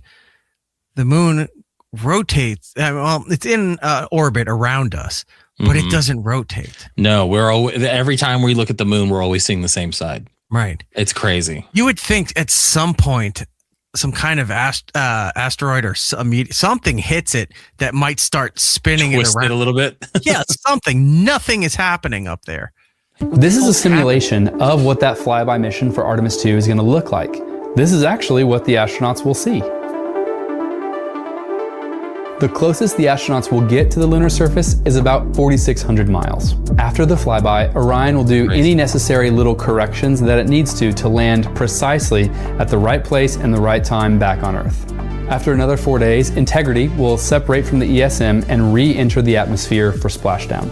They will splash down in the Pacific Ocean, be picked up by the United States Navy, and complete their 10-day mission. I'm looking forward to that too. See, that is the stuff that you remember when like they were doing all that stuff in the late 60s and the 70s is the capsule drop. Like you always saw this kind of footage where it's like, oh, they dropped into the water. Because, we grew up in the 80s where you just see the glider come down and the STS and, that. But this was like, we just shot you around somewhere. We have really no way of landing you. So we're going to drop you in the ocean with math and science. And God, let's hope that you don't sink. You know what I mean? Like, it's just wild. I love it. What Pitt is saying here, NASA still does important work. I just think they should stop focusing on rockets and let SpaceX do that. I think they do. I think they do too, because right after this, there was a SpaceX launch. Mm-hmm. So you saw that, and like this was the big deal. But I don't know when the SpaceX launch was. It was like hours or something after that. SpaceX launched. Yeah, I think SpaceX is hauling all the cargo there or something. It's possible, it could be. They could be doing all of that. It would make sense. NASA does the human, the manned missions, and SpaceX is just doing all the mechanical work. They're just doing cargo shipment. They're essentially the trucking industry for space. Yeah, is what it turned into here. But I can't wait till they do the live stream of this too, where you see the thing as a giant fireball screaming back into the ocean. You've seen the capsule floating because we haven't seen this in forever. It's been a while. Yeah. I'm there's not much I get super excited about anymore because everything's just kind of who cares? I get excited when they do these missions to Mars where it's like, we've done all the work, we've done it, and at this point we just gotta hope it goes right. And then it's like, well, they're in a blackout. We won't know for about 15 minutes on whether or not the chute opened, it bounced right or landed right, and then it's like, what was it, a year or two ago when that one, I think, was it Curiosity? One of them was done, like said, right. Like it actually went offline and it was like, something's up. I'm, going offline now. I felt bad. Like I physically felt upset that this robot was dead.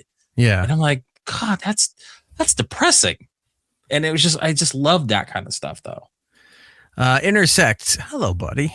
Saying the moon is believed to have spun at one point. I believe gravity of the Earth is what stopped its spin. It's been a while since I researched. I'm making the notes. There's so many other space videos I'm going to go watch. Yeah. I'm sure there is, if I stop watching the other space videos of let's replace the sun with a giant black hole that's in the center of the galaxy and see what happens. Like, I love those videos. When you're just swapping out pieces that don't belong in different places. Let's see how the Earth reacts. Oh, it's dead. All right. The slightest change in everything, the Earth is dead. So fragile ecosystem there. Andy Hannon saying Intersect is correct. As the moon became more relative to the Earth, our gravitational pull pulled so much that the moon's core, on the moon's core, that it stopped spinning and timed with us. All right. Makes sense to me. You just saved me having to watch videos and more time to go play my video rental store game later.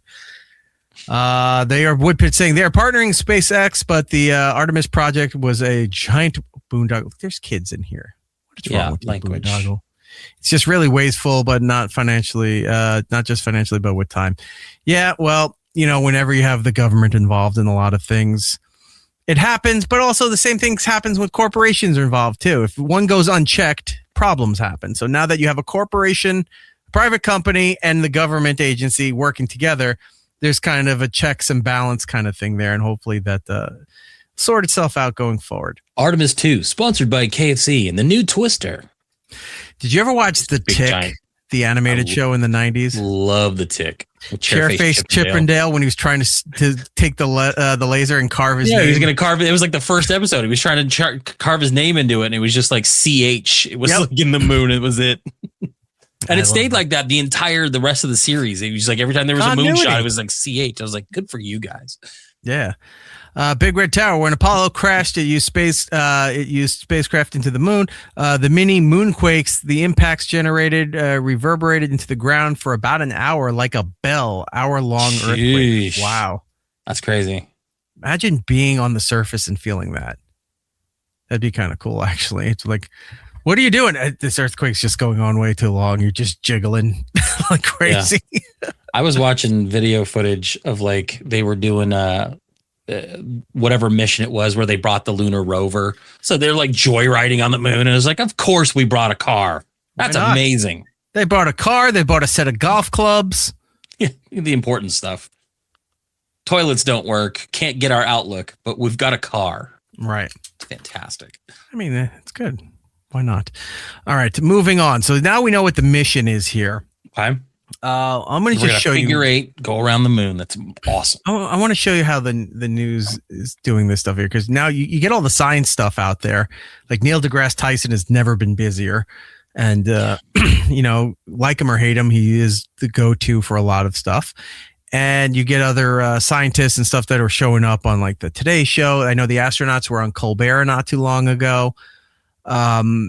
People get involved with all of this stuff here. But when the news gets down to it, somehow they convince their corporate overlords to spend all this money. It's like, we need CGI, we need AI tools, we need all this stuff. Why? We're going to explain how space works. Okay. And they go with it. I put 2 newscasts together here. Look at all the tools that they're using for this. All goes right. Artemis II will. All right, hold on. Every time. It did that again. And I took that off the stage, didn't I? I didn't. All right, that was my bad. Here we go. We take humans deeper into space than ever before and set up a return to the moon. It will also involve some very cool space hardware, starting with the Yes, cool space hardware, but check out the hardware we got in our news studio. I was going to say, this is the Wolf Blitzer election night stage that they've repurposed into space footage. Cryogenic propulsion stage, ICPS. That sounds like a lot. What it really is an extraordinary boost. The moon looks like the face of a juggalo. That will take the Orion. Or Jorthausen. Maybe that's where your face goes. That's where we're going to put my face on the moon as Jorthausen. We'll get one of those insanely, like the top of the Luxor Hotel in Vegas. Yeah. That light there.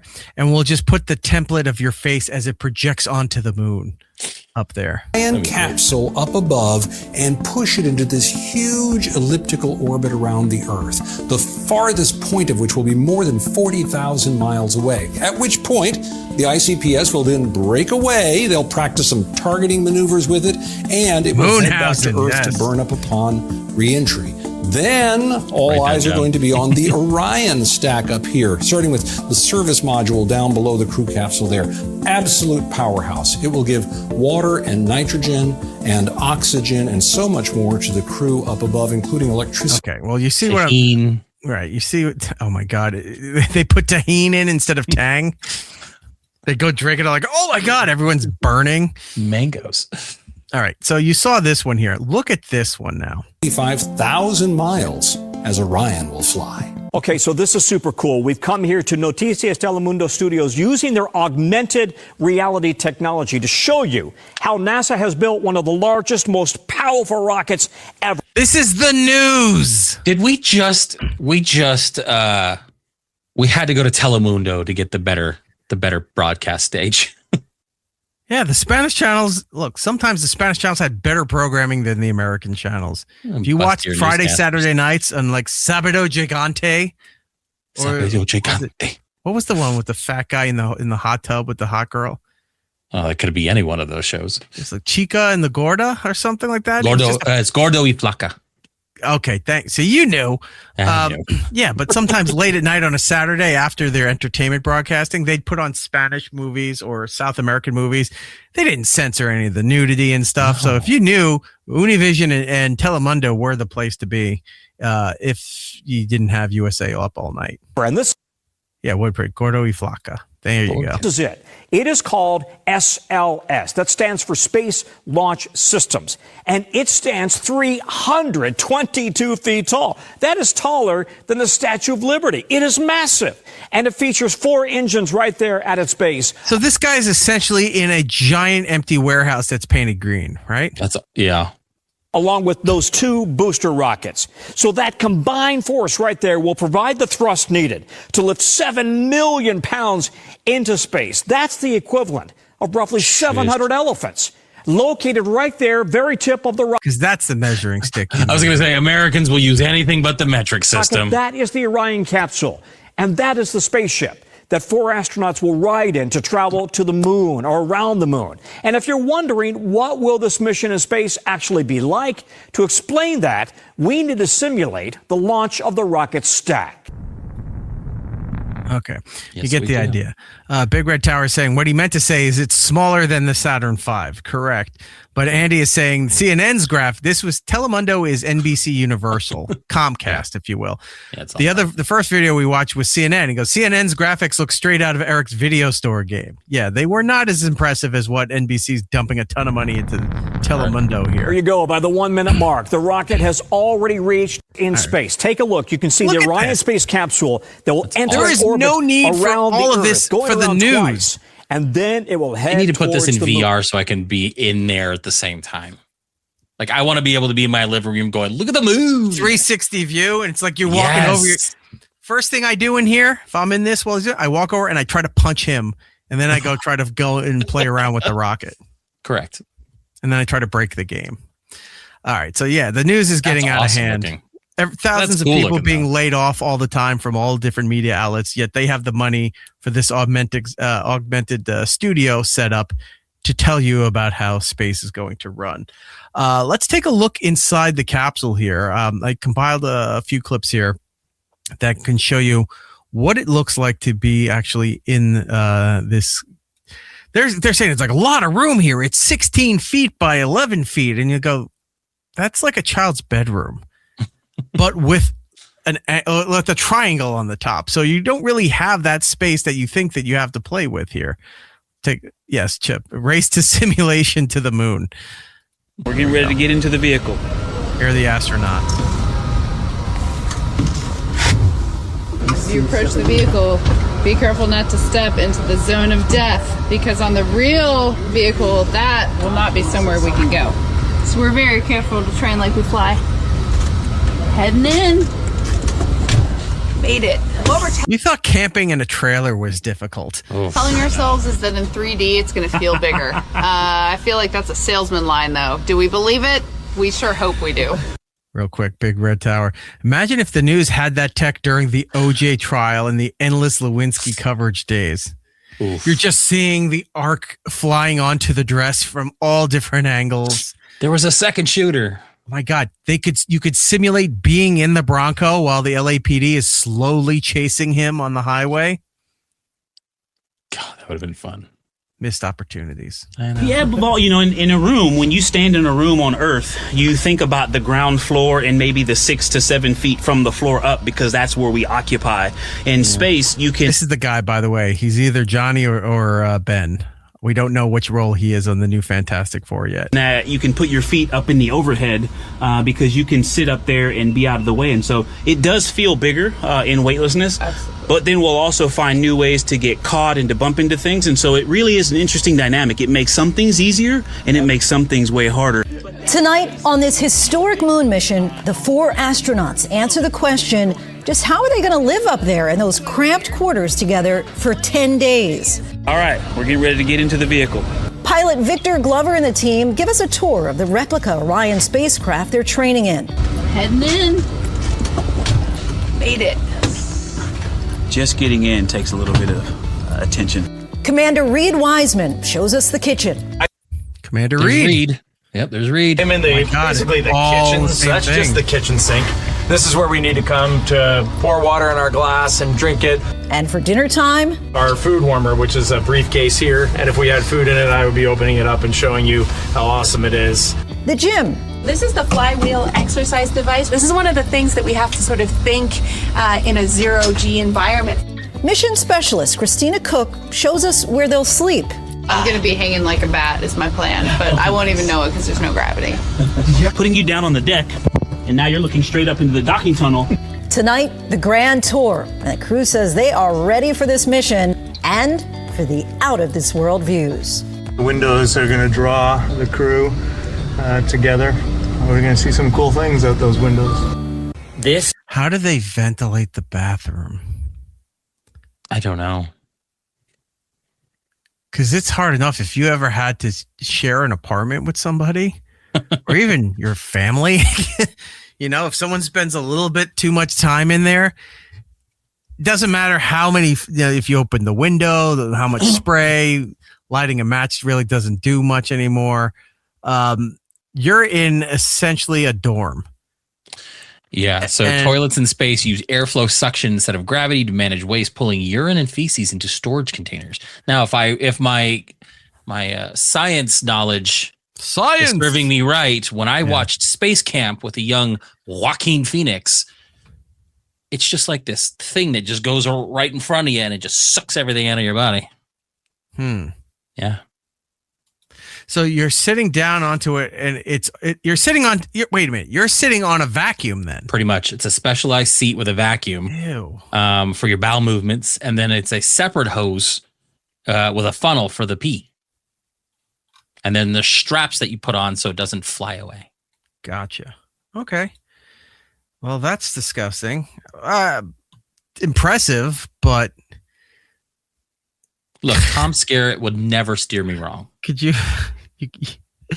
You're on there a little too long, and you have a giant fucking hickey around your lower extremities. I mean, just have sex a red shops ring. have this kind of technology. It's the Swedish Suck Machine 5000. Woodpit says it's like a suction tube. I'm thinking more it's like a garbage disposal. Right. So solid waste is stored in bags with a vacuum sealed container. It's like one of those, just a little thing. Oh my and you just God. So the heat seals it.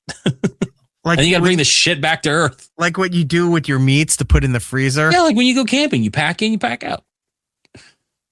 You don't take your shit with you when you're camping. No, you got to bury it. Otherwise, the bears. Yeah, you dig a hole like a civilized person, or you track space bears. Yeah. Space bears. Let's see. There's foot restrictions. You have to worry for space bears. Space bears. You got to pack it in. Let's see. They're just clawing at the windows outside. It's like picnic baskets. I'm more it's a fan-driven suction mechanism, and it's activated upon lifting the seat, preventing waste from drifting and controlling odors. So it's actually, why don't we have this technology here? You do. It's on airplanes, though. That's true. And that's loud as like that's dangerous. Oh my God. I was on a plane once that they put in, where was I? I think it was one of my trips to Dallas. They put in the sensor on the toilet so that if you get up and you break it, the line reconnects to the sensor, it automatically flushes. It's so loud too. It's bad enough if you have to use a public toilet, like at a store, right? And it has that. And you lean forward to maybe get toilet paper or something, or fix your shoe, something, and it also it starts going while you're on the toilet. You freak out. You jump up maybe, or you're just getting wet all over, and it's gross. If you had airplane suction, well, that's terrifying. Now you're in space where you can't get up. You have to guarantee that you're not breaking the seal, literally, so that it takes everything and almost sucks your genitals down into the garbage disposal. Could you imagine? I am. That's why I'm telling you this. It's horrifying. Maybe that should be the next space horror movie. It's just you don't even hear about the mission. The guy's stuck on the toilet, but nobody's he's too afraid to say anything to his other crewmates, and they don't bother because they're busy flipping dials and doing science. Yeah, doing science stuff, and you're stuck on the toilet knowing that if you break the seal, all the oxygen in the thing goes stuck out. You're stuck to a toilet. All the other scientists are using ants to turn tiny screws. What is it's almost like Speed, and it's almost like what's the James Franco movie where he's stuck in the rocks and has to rip his arm off? 27 hours. Yeah. So it's like a combination of that and Speed. It's like, if I get off this toilet, we're all dead. No, your ass is blocking the one thing that's going to keep the space mission going. There was a movie Giddles made me watch.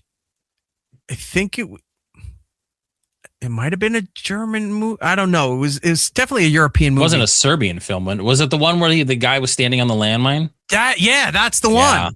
Where it's like if his girlfriend was on the landmine and he took it over. He was on the landmine, and something happened where these guys came across them, and they made him watch them ravage the girlfriend. Yeah, and it was fucked up. Yeah, Gail's like, this movie's fucked up. I'm like, why do you make me watch this? Well, he doesn't make me, but he's like, you should watch it. It's disturbing. You watch it.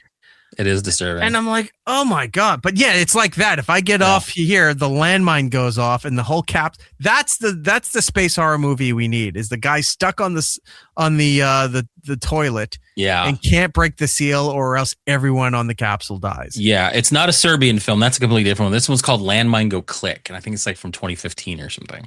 It's You're a mess. The one that said Serbian. No, I did not me. I said it out loud and I realized that's not what that one was. So CB, check yourself before you wreck yourself. Correct. Is don't go watch that movie. Of what the Orion capsule looks like. This is the mock-up, the training module, if you will, inside the Johnson Space Center. But it's basically the same. And for the astronauts, the 4 astronauts, they're going to be living in something that isn't a whole lot bigger than a minivan for many days. All 4 of them. These are the launch chairs. So when it goes up in space, they'll be sitting like this. How do you sleep? For launch. And then once it launches, they're able to stow some of this stuff out of the way. I don't like how this guy's wearing a hat like he was working on a Star Destroyer in Star Wars.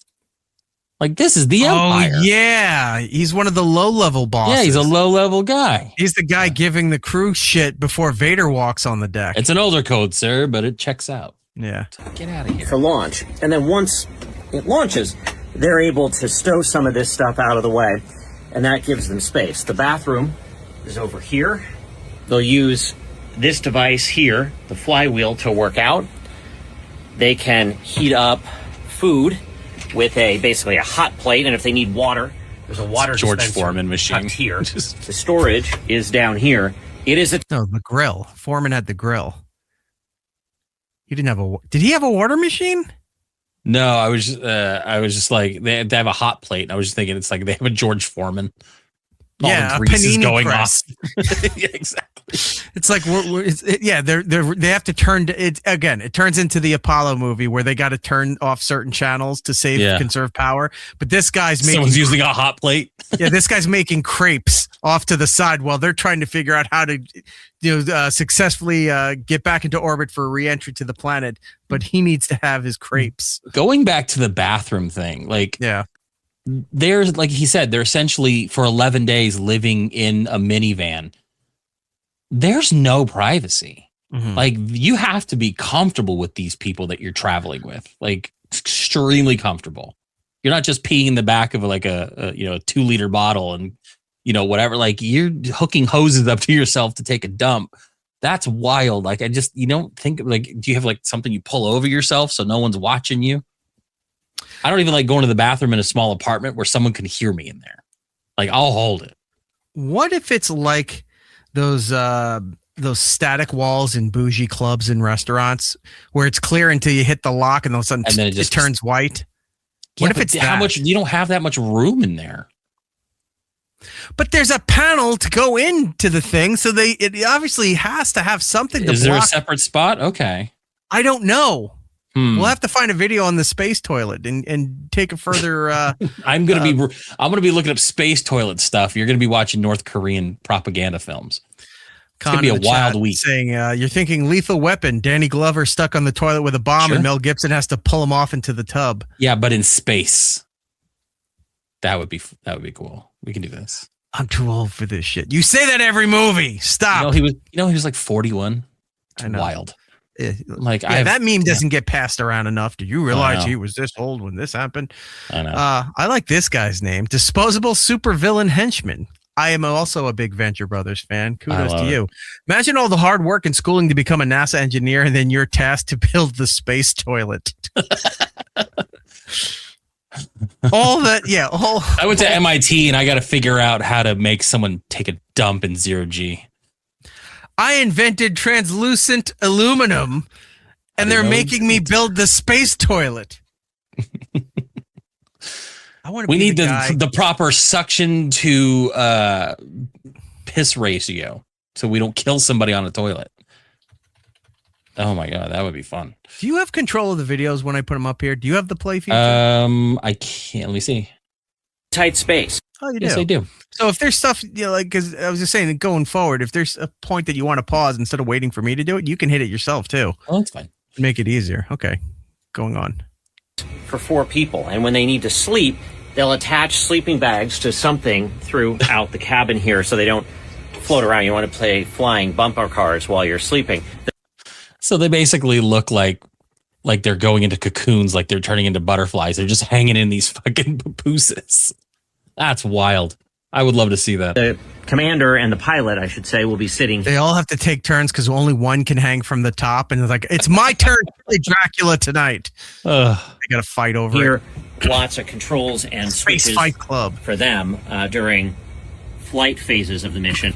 There's a hatch up here for when it comes time to docking. That won't happen on this mission. About the only place where you can stand up fully is right here where the hatch is going up. Otherwise, you're going to hit your head if you try to stand up. Man. It's tight quarters for sure. Of course, this is a test flight. It's the first time that they have used this capsule for space flight with astronauts on board. So it'll also be a learning mission to see if there are things that can be done better. I don't even like downloading a new iOS for my phone and being the first person to do it. Oh, I wait days. Could you imagine you're the test subjects on a capsule that has never done this before? Like, I don't want to be the first. I want to be on Artemis 3 where this has already been done and they've made adjustments. That's bold.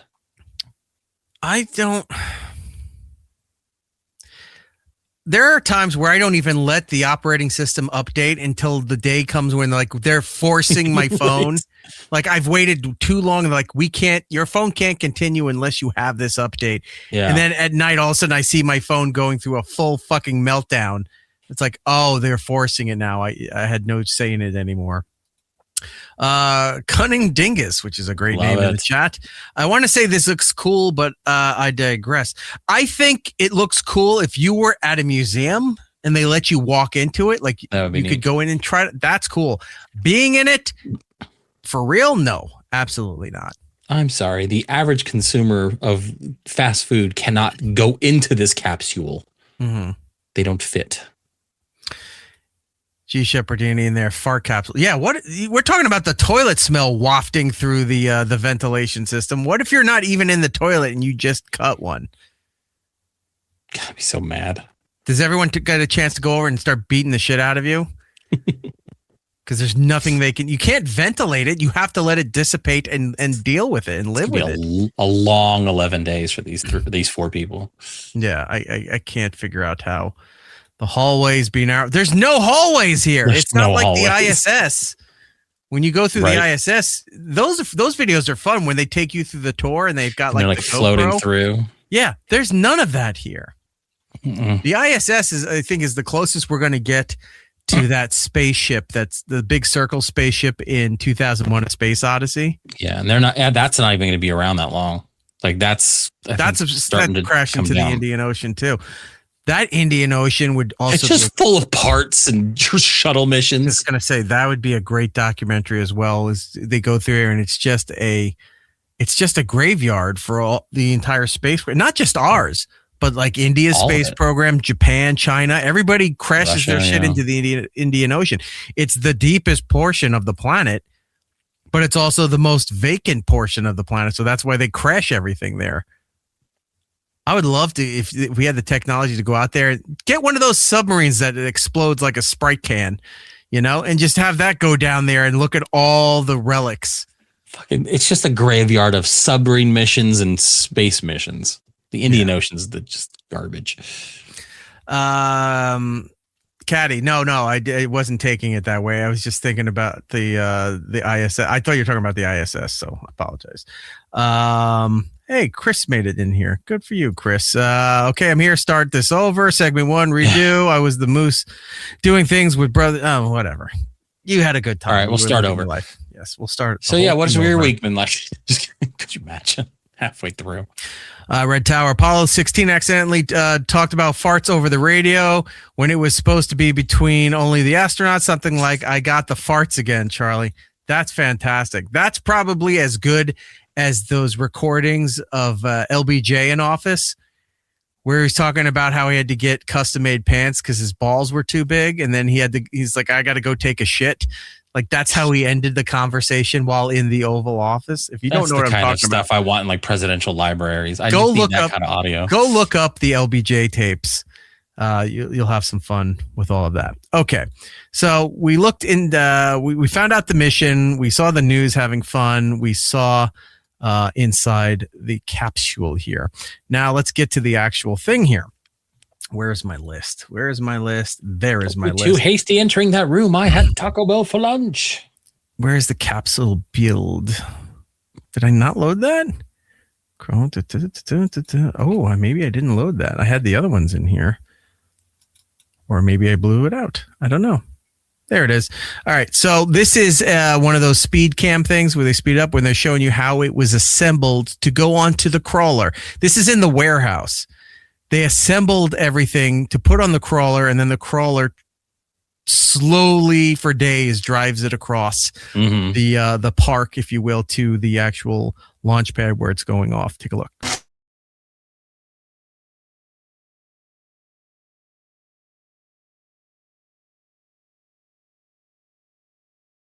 This is so cool. I would love to just sit there. I don't want to work doing this, but I'd love to sit there and watch all this.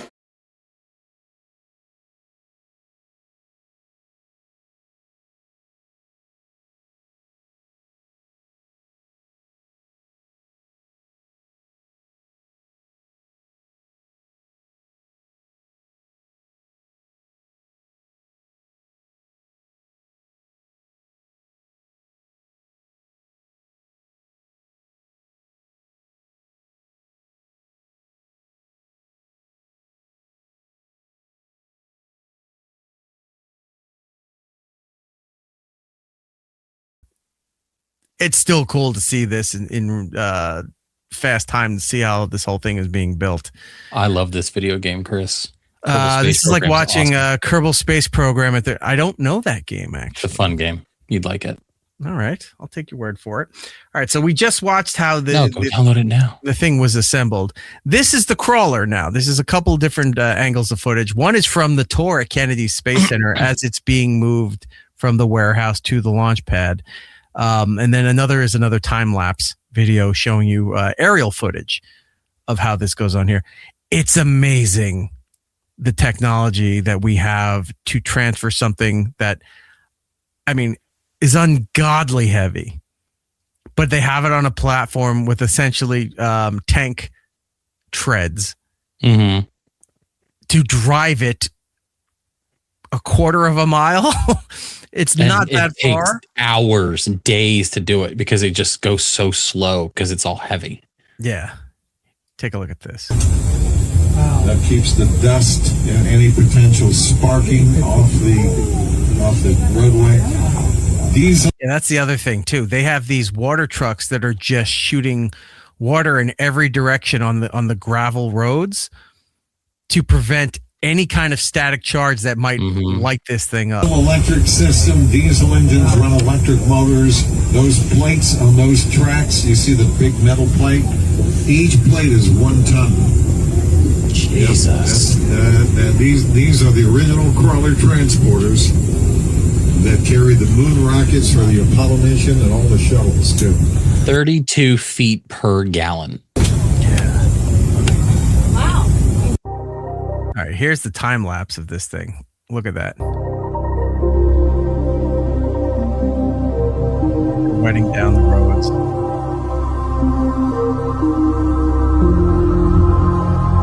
That enormous thing is so wild.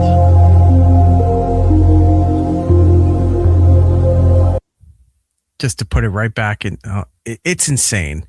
Like, it's amazing what we can do as human beings. It's amazing what science is. But when you look at something, it's like, I think when you look at space and how vast it is and how complicated it is, you go, it's too much. I'm able to not process it and not go crazy. But this is right in front of you and it's still hard to process and you go nuts looking at it. It's like, it just doesn't seem possible. but you can't look away from it. It's amazing. Wonder how loud it is too as it's driving past, because you saw a part of the highway there, just cars going past, like, oh, there goes the rocket on my way home from work. It's crazy that they would allow other cars to go that close to it, though. If they're so concerned about sparks or any inherent like issues in that area. Highway on the right was obviously official channels, for all those cars and whatever. The one off to the left, past the little parts of the Everglades there, the swamp area, is the main highway. I think it's 95 or US 1, one of the two, but still. You can drive from the highway and you're watching essentially a tank move a rocket. Could you imagine? You're driving to work, you see it going, you're coming back from work, it's maybe 50 feet from where it was when you saw it this morning. Yeah. You're like, wow. Talk about like just a waste of 8 hours. It's like trying to stare at a sundial and see the shadow move. You're going mad. It's like, I can't process this. I need to move on with my life. All right. So we saw the crawler moving down. I have the official takeoff here. Okay. That I got from the NASA footage here. I scoped it down too. So you'll see some jump cut stuff, because otherwise you can't be here watching 30 minutes just for all of this stuff. So I got the best parts. Take a look.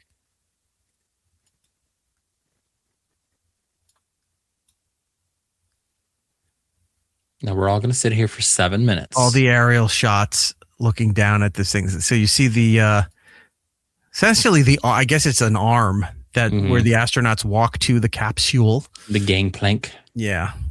Moving away from, yeah. They start talking at some point, because when there was nothing going on, the feed was just dead. You got to see all this cool shit, but look, the camera on the arm there moving away. It's so cool. How tall that thing is. Being this far and just start hitting it with a pellet, with a paintball gun just to freak them out in there. Like, what's outside? Who's knocking? All right, we have a no-go for launch. There's a giant outside. There's a man on the wing. There, different angle where the arm's moving away from it completely. Imagine it's stuck and they don't realize it goes up. The rocket's going to hit the arm, knocks the whole entire structure down. Could you imagine though, like you're seeing the immense size of this thing, and you got this giant thing of fuel. You're basically just setting on a giant bottle rocket. Yeah. And they are sitting in essentially a very tiny portion right at the top. Mm-hmm. Like it's so small compared to the rest of that. Ugh, that is just, it's and so, here we go. So wild. 10, 9, 8, 7. RS-25 engines lit. 4, 3, 2, 1. Booster ignition. And liftoff. Anytime firing ignition. Hold on. As cool as that is, when you see that, because they use the old Apollo footage, when you're seeing this here. 4, 3, 2, 1. Booster ignition. And liftoff. You expect to hear right. MTV News or MTV Music Television. You hear it first. The crew of Artemis II now bound for the moon. Humanity's next great voyage begins. It's so crazy. Good roll pitch. Roger, roll pitch. Houston now controlling the flight of integrity on the Artemis II mission around the moon. It's just some guy with an Xbox controller. Integrity, AMT high. AMT high. On time, passing 30 seconds. They were talking about integrity passes the alternate beacon. There's so many people that think it's cool. Some believe it and other people don't, that it's cool not to believe that anything in the space program is real, that the first moon landing was fake, all that shit. Mm-hmm. But I was seeing stuff online where they're like, see, you could tell they can't even break the atmosphere. Look how it's curving. It lands somewhere else on the Earth. I'm like, one, if you saw that curving, other parts of the world would see it landing on a different side of the planet. It's not like it's hidden somewhere. Two, they don't understand that the rocket is essentially still going straight up. It's the rotation of the Earth, so that when it's going up, it's curving like that because shit's moving. You don't notice it being on the planet that it's moving, but if you stand there and watch the clouds long enough, you see the clouds eventually moving. It's the same thing here. It's like, well, look, it's rolling this way. It's not really going out. It's like, people are dumb. Like we saw earlier when they showed the path, everything. So much of space revolves around a curved or a circular pattern. To slingshot around the planet, you're building up here to go this way, to do a figure eight, all rounded curves. All of this shit. Main engines throttling up, guidance converged. I like when they just drop those. Yep. Big splash right in the ocean. Integrity, guidance. Now, it's hard to see that's such a cool view. It's hard to see here. Let me see if I can make this larger right here. But if you look dead center and then to the left about an inch, you'll see these two lines. You can see those. That's the view of the boosters falling back to the planet here. Converged, performance nominal, upper stage RCS. Yeah, that's super cool. Ready. Copy all, Stan. Miles downrange, now passing 5,000 miles per hour.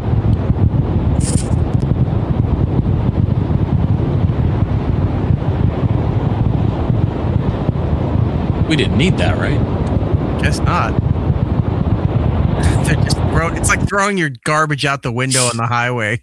Like we don't need to take this with us. Bags and wrappers flying. Standing by for launch abort system jettison. Yeah, those panels with the launch abort jettison. From what I remember from the other guys' video. Integrity, GPS processing.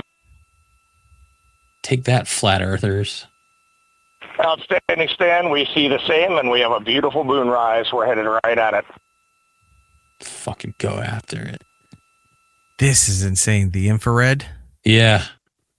Views when you're just seeing vapor trails that you can't see with the naked eye, but you're just seeing the pattern of it going. 7 minutes of mission elapsed time.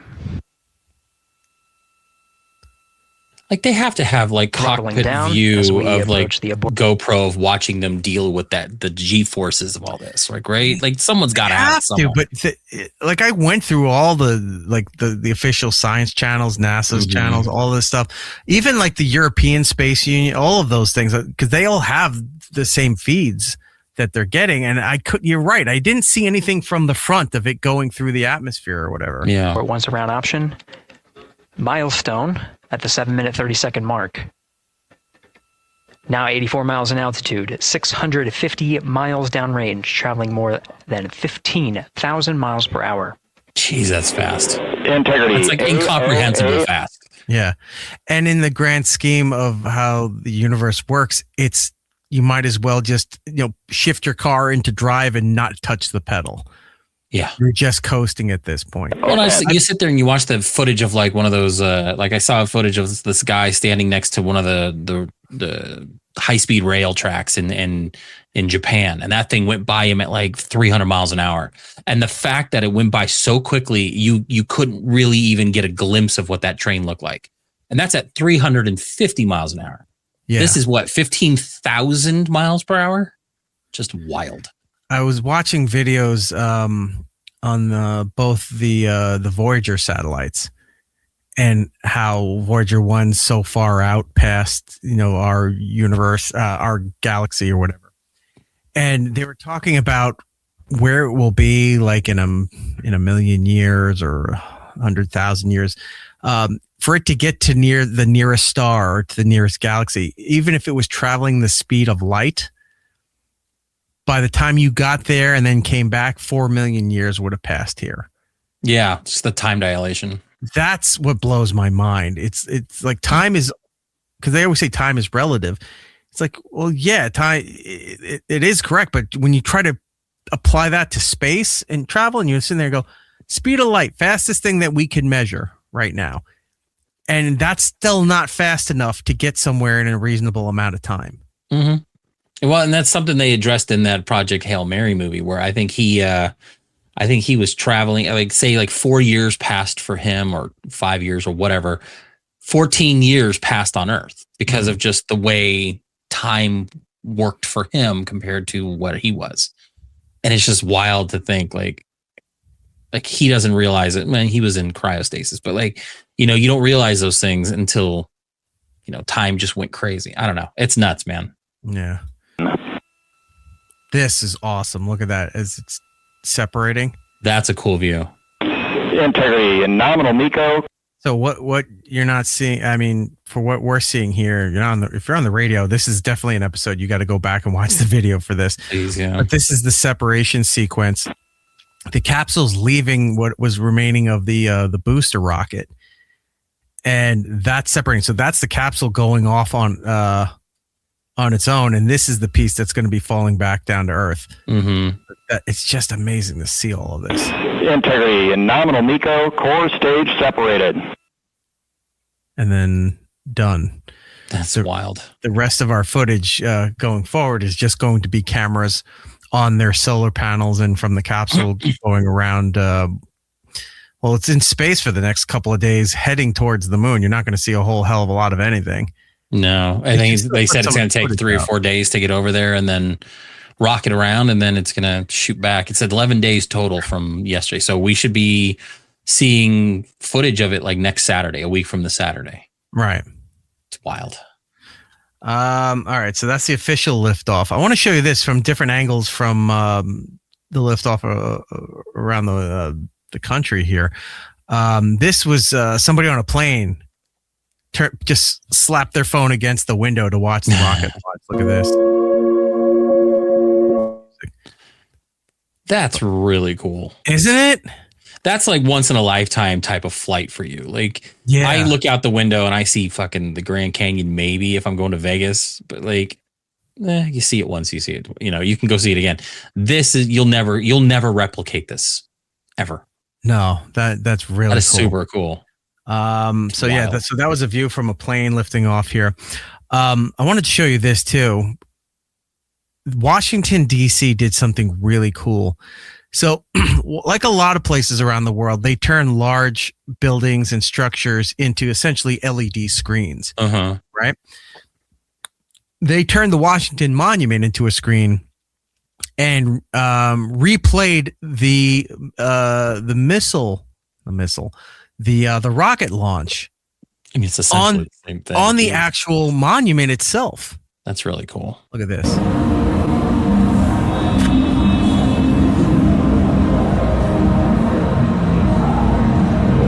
I mean, that's kind of crazy. Right?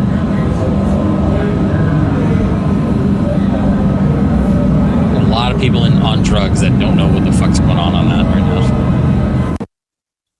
That's pretty neat. That's very awesome. I'm all for repurposing things as screens nowadays. Because you saw that with like the Empire State Building when they were doing like Star Wars stuff and they had all this stuff. Like it's, we have the technology. Let's just make everything cool. Now, I wanted to show you this final thing here. So as I'm going through getting all this footage and what have you, I see that NASA put up a 360 camera view of the launch, right? That'd be cool. So here, let's take a look at this.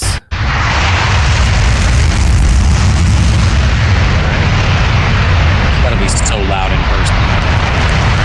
So you can see they have other stationary cameras here at the bottom, but this is the 360 camera. So you're going to see my cursor go on here because you get to move the camera in different directions to watch the footage, right? So here we are straight on from the essentially the gravel path that the crawler goes from the warehouse to the launch pad. Look at this right here. Right? Rocket going off. You're seeing the smoke heading this way. So I click on with the mouse. Watch.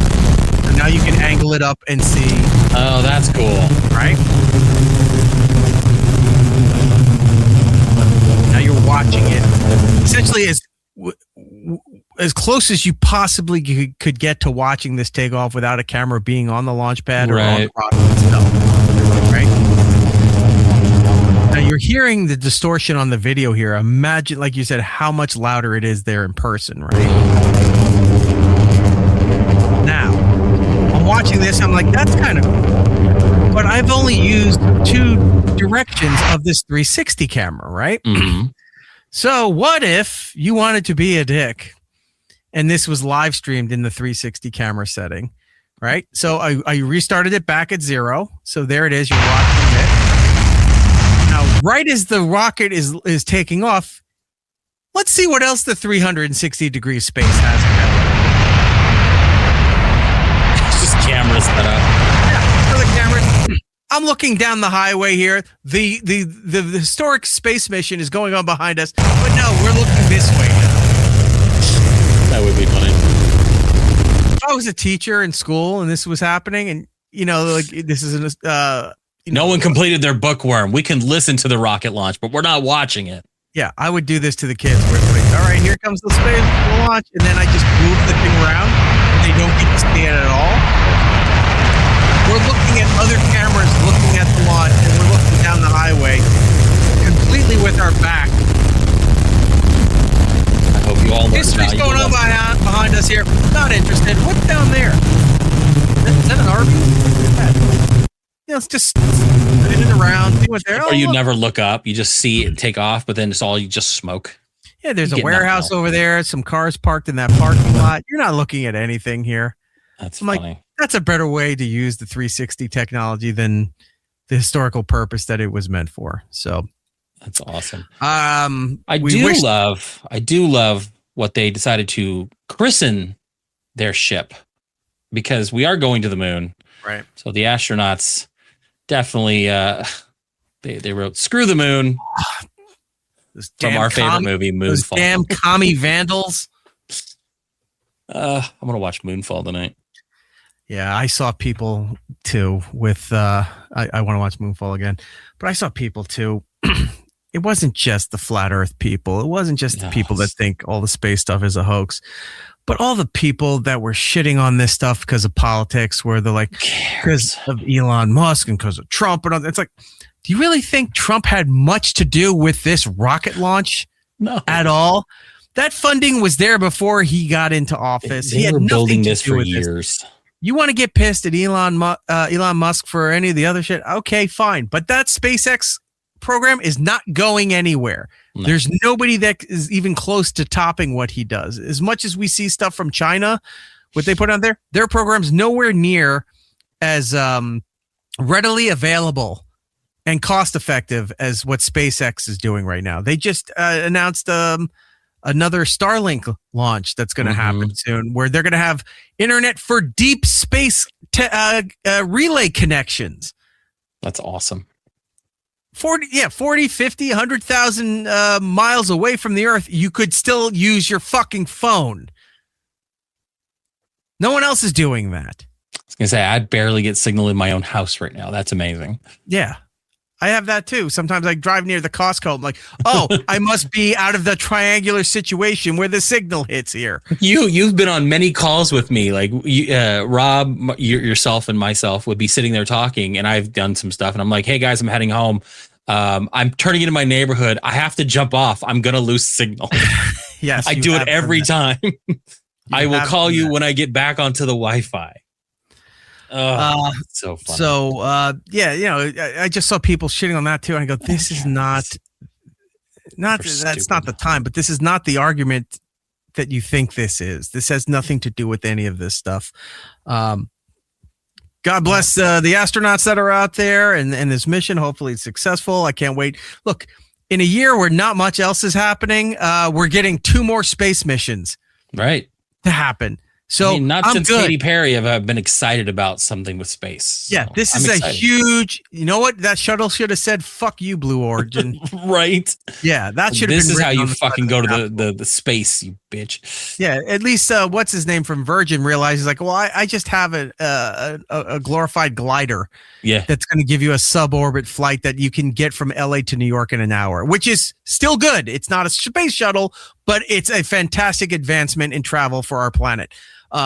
The Blue Origin is a complete vanity project and a waste of time. Yeah, that's just, oh my God, if they mock Katy Perry coming out of the capsule where she's kissing the ground, putting up a little butterfly post-it with their track listing for their albums or something like suck a dick, Trudeau, something like that would be hilarious. But yeah, God bless the astronauts and the whole thing going on here. We'll keep tabs on it as events warrant. So 4 days. By the time we're here next week, they'll have already passed the moon and on their way back. So we'll hopefully have a lot better footage than what they have there. That'd be really cool. I'm excited for that. All right. If you're in the room here, hit like, hit subscribe, and get yourself a membership if you're on the YouTube things. If you're on the radio portion of this, we probably went into commercial at some point here because I think they've gotten a little better with their ad placements. So have fun with that. Thank you for sticking around this long. Whose job was it to feed the butterflies? It was. Anyway, you're right, Caddy Daddy. Space is back, baby. I'm excited. Yeah. I was very excited about this. I was really disappointed that more people weren't excited about this. Yeah. I don't know. You're so worried about politics and this and that and the Iran war. Look, I get the Iran war and all that stuff is something to be concerned about and what have you. But you're allowed to have positive things happening too. You're allowed to be excited and happy about that stuff. Not everything has to be fucking doom and gloom and all of this other shit. Oh, so if you want to talk about that kind of stuff. So I guess the other day, real quick, was Trans Day of... It was yesterday. What was it called? Trans Day of... Visibility. Thank you. Yes. Trans Day of Visibility. I think that's what it was unofficially called. I believe that was Tuesday.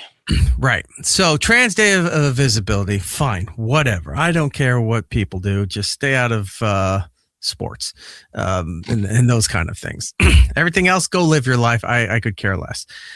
I saw people writing things about, and this is what I guess the right way of doing this stuff here, when they feel that their rights are in danger or their lives are in danger or whatever, that they're showing you ways to protest, but also going back, I guess, back to the roots of old letter writing campaigns and such, which how would you do that in the modern age? It's not social media posts with your outrage, but like letters to your senators, congressmen, governors, those kind of things, right?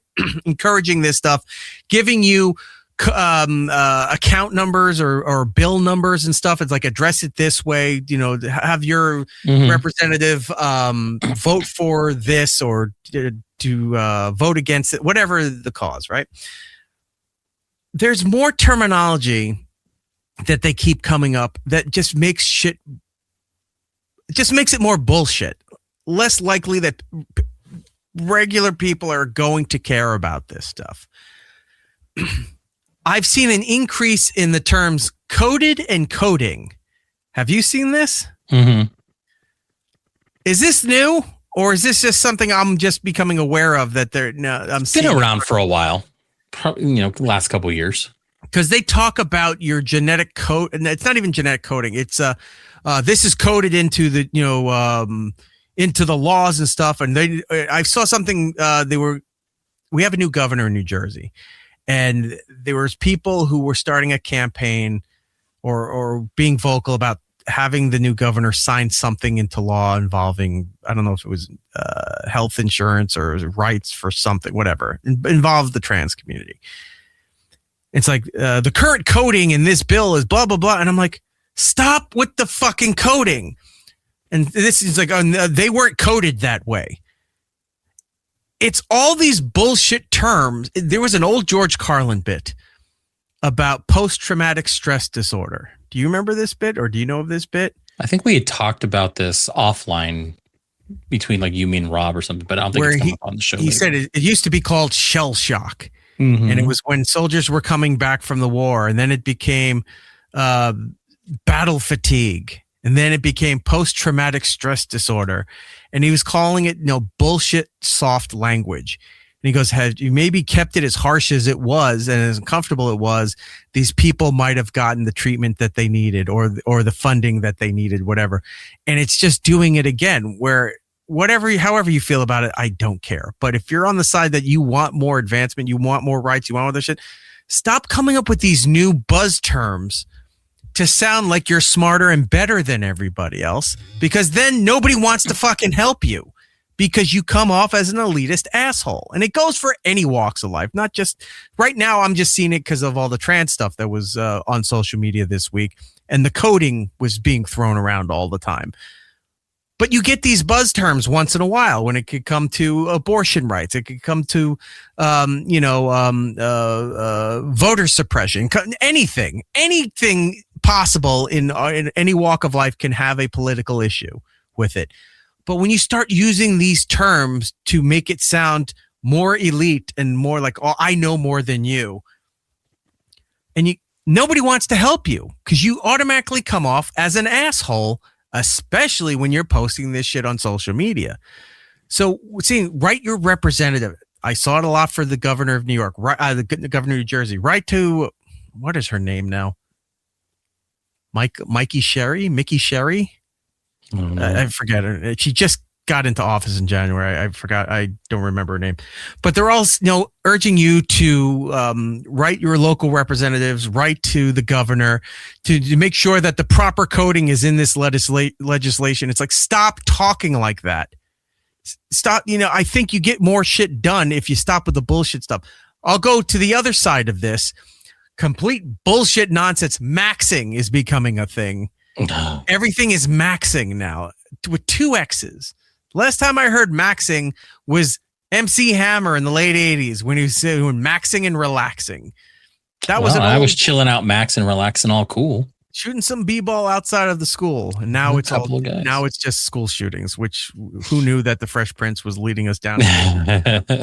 But it was an old hip hop term, whatever. And look, when it gets to this, a lot of the times I'm with the black community when they say you took this from the, yeah, a lot of people did. Maxing, I'm going to support you fully on this. This was an old hip hop term or an old culture term that they're using now.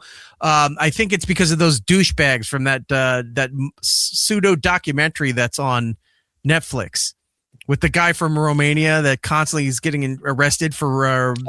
It's off for some reason. Andrew something. Yeah, Andrew Tate. Yeah. And then there's some other guy that his name is like Caravellis, or it's something with a C in Pompous, but they're all maxing. It's like, stop with that shit. That's as bad as these people are trying to get actual important things done, and they're using coding and all this crap. You're trying to come off as a branding douchebag, and you're using maxing over here. I hate all of you. I don't want to help and be involved with any of this stuff. And it's said that this kind of pomposity over here is actually fucking up actual real issues in people's lives over here because you're doing the same bullshit. Look, we have said it on the show before. Abortions for some and miniature American flags for others. Yes. That's all. That's all we need.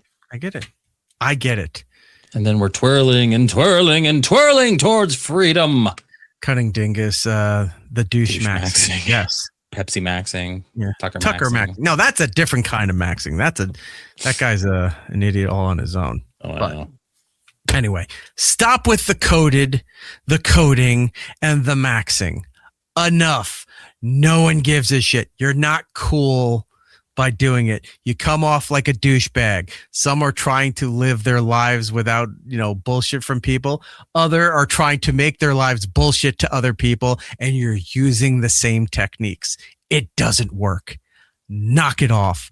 I know I had this rant like a week or two ago. There was something else that I posted on social media, and I forgot what it was, with people saying shit. I've said it even further back. Stop with the bingo card shit. You're already 4 years too late with that garbage too. Did not expect to see that on my bingo card. Yeah, that does come up a lot. Blocking you because you can't think for yourself and you're an idiot. What was the other thing? I'm looking back into my archive now because I need to see what I wrote. Oh no, it was about maxing. I said, come back around. When you think people overusing pointless buzz terms is starting to settle down, in comes everyone using maxing. Can we stop looking to create the next buzz term and talk like you are coherent? People will take you more seriously. I am fully standing behind all of that stuff. Those opinions are mine, not of Jordan. So I know he keeps quiet when I do that stuff because he still has to deal with the real world in some capacity. I do. And you know what? Like, we're pretty aligned on a lot of things, and other things we may not be. And I just, you get your opinion, I get mine. And are you all about the maxing? Is that what it is? It's all I do. Yeah. Are you Jordaxing? Can we do that? No, that doesn't work.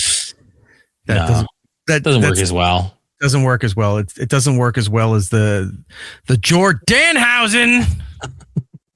I'm telling you, we need to put a little bit red underneath just to be closer to Danhausen. But yes, I love it.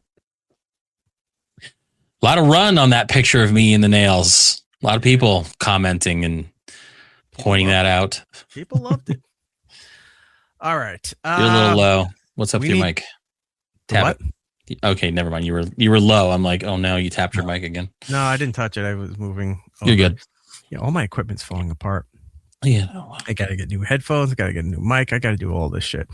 Well, hold on. Maybe before we go into this, just so we don't step over something that's actually somber, we did have a donation there. Go ahead and hit that super chat button. Oh, shit. We did. Danny Williams in the chat. $5. Oh, E-Rock. Oh, E-Rock. Hope you came to completion, and I'm glad to help. Thank you for the $5. I do not feel dirty. If you want to finish off yourself and send us money, gladly. Maybe that's not how we ask for that. We can. Chris is saying Eric has to pee. It's almost segment 2 time. More. It's Eric Nagel. It's Eric Nagel. Next.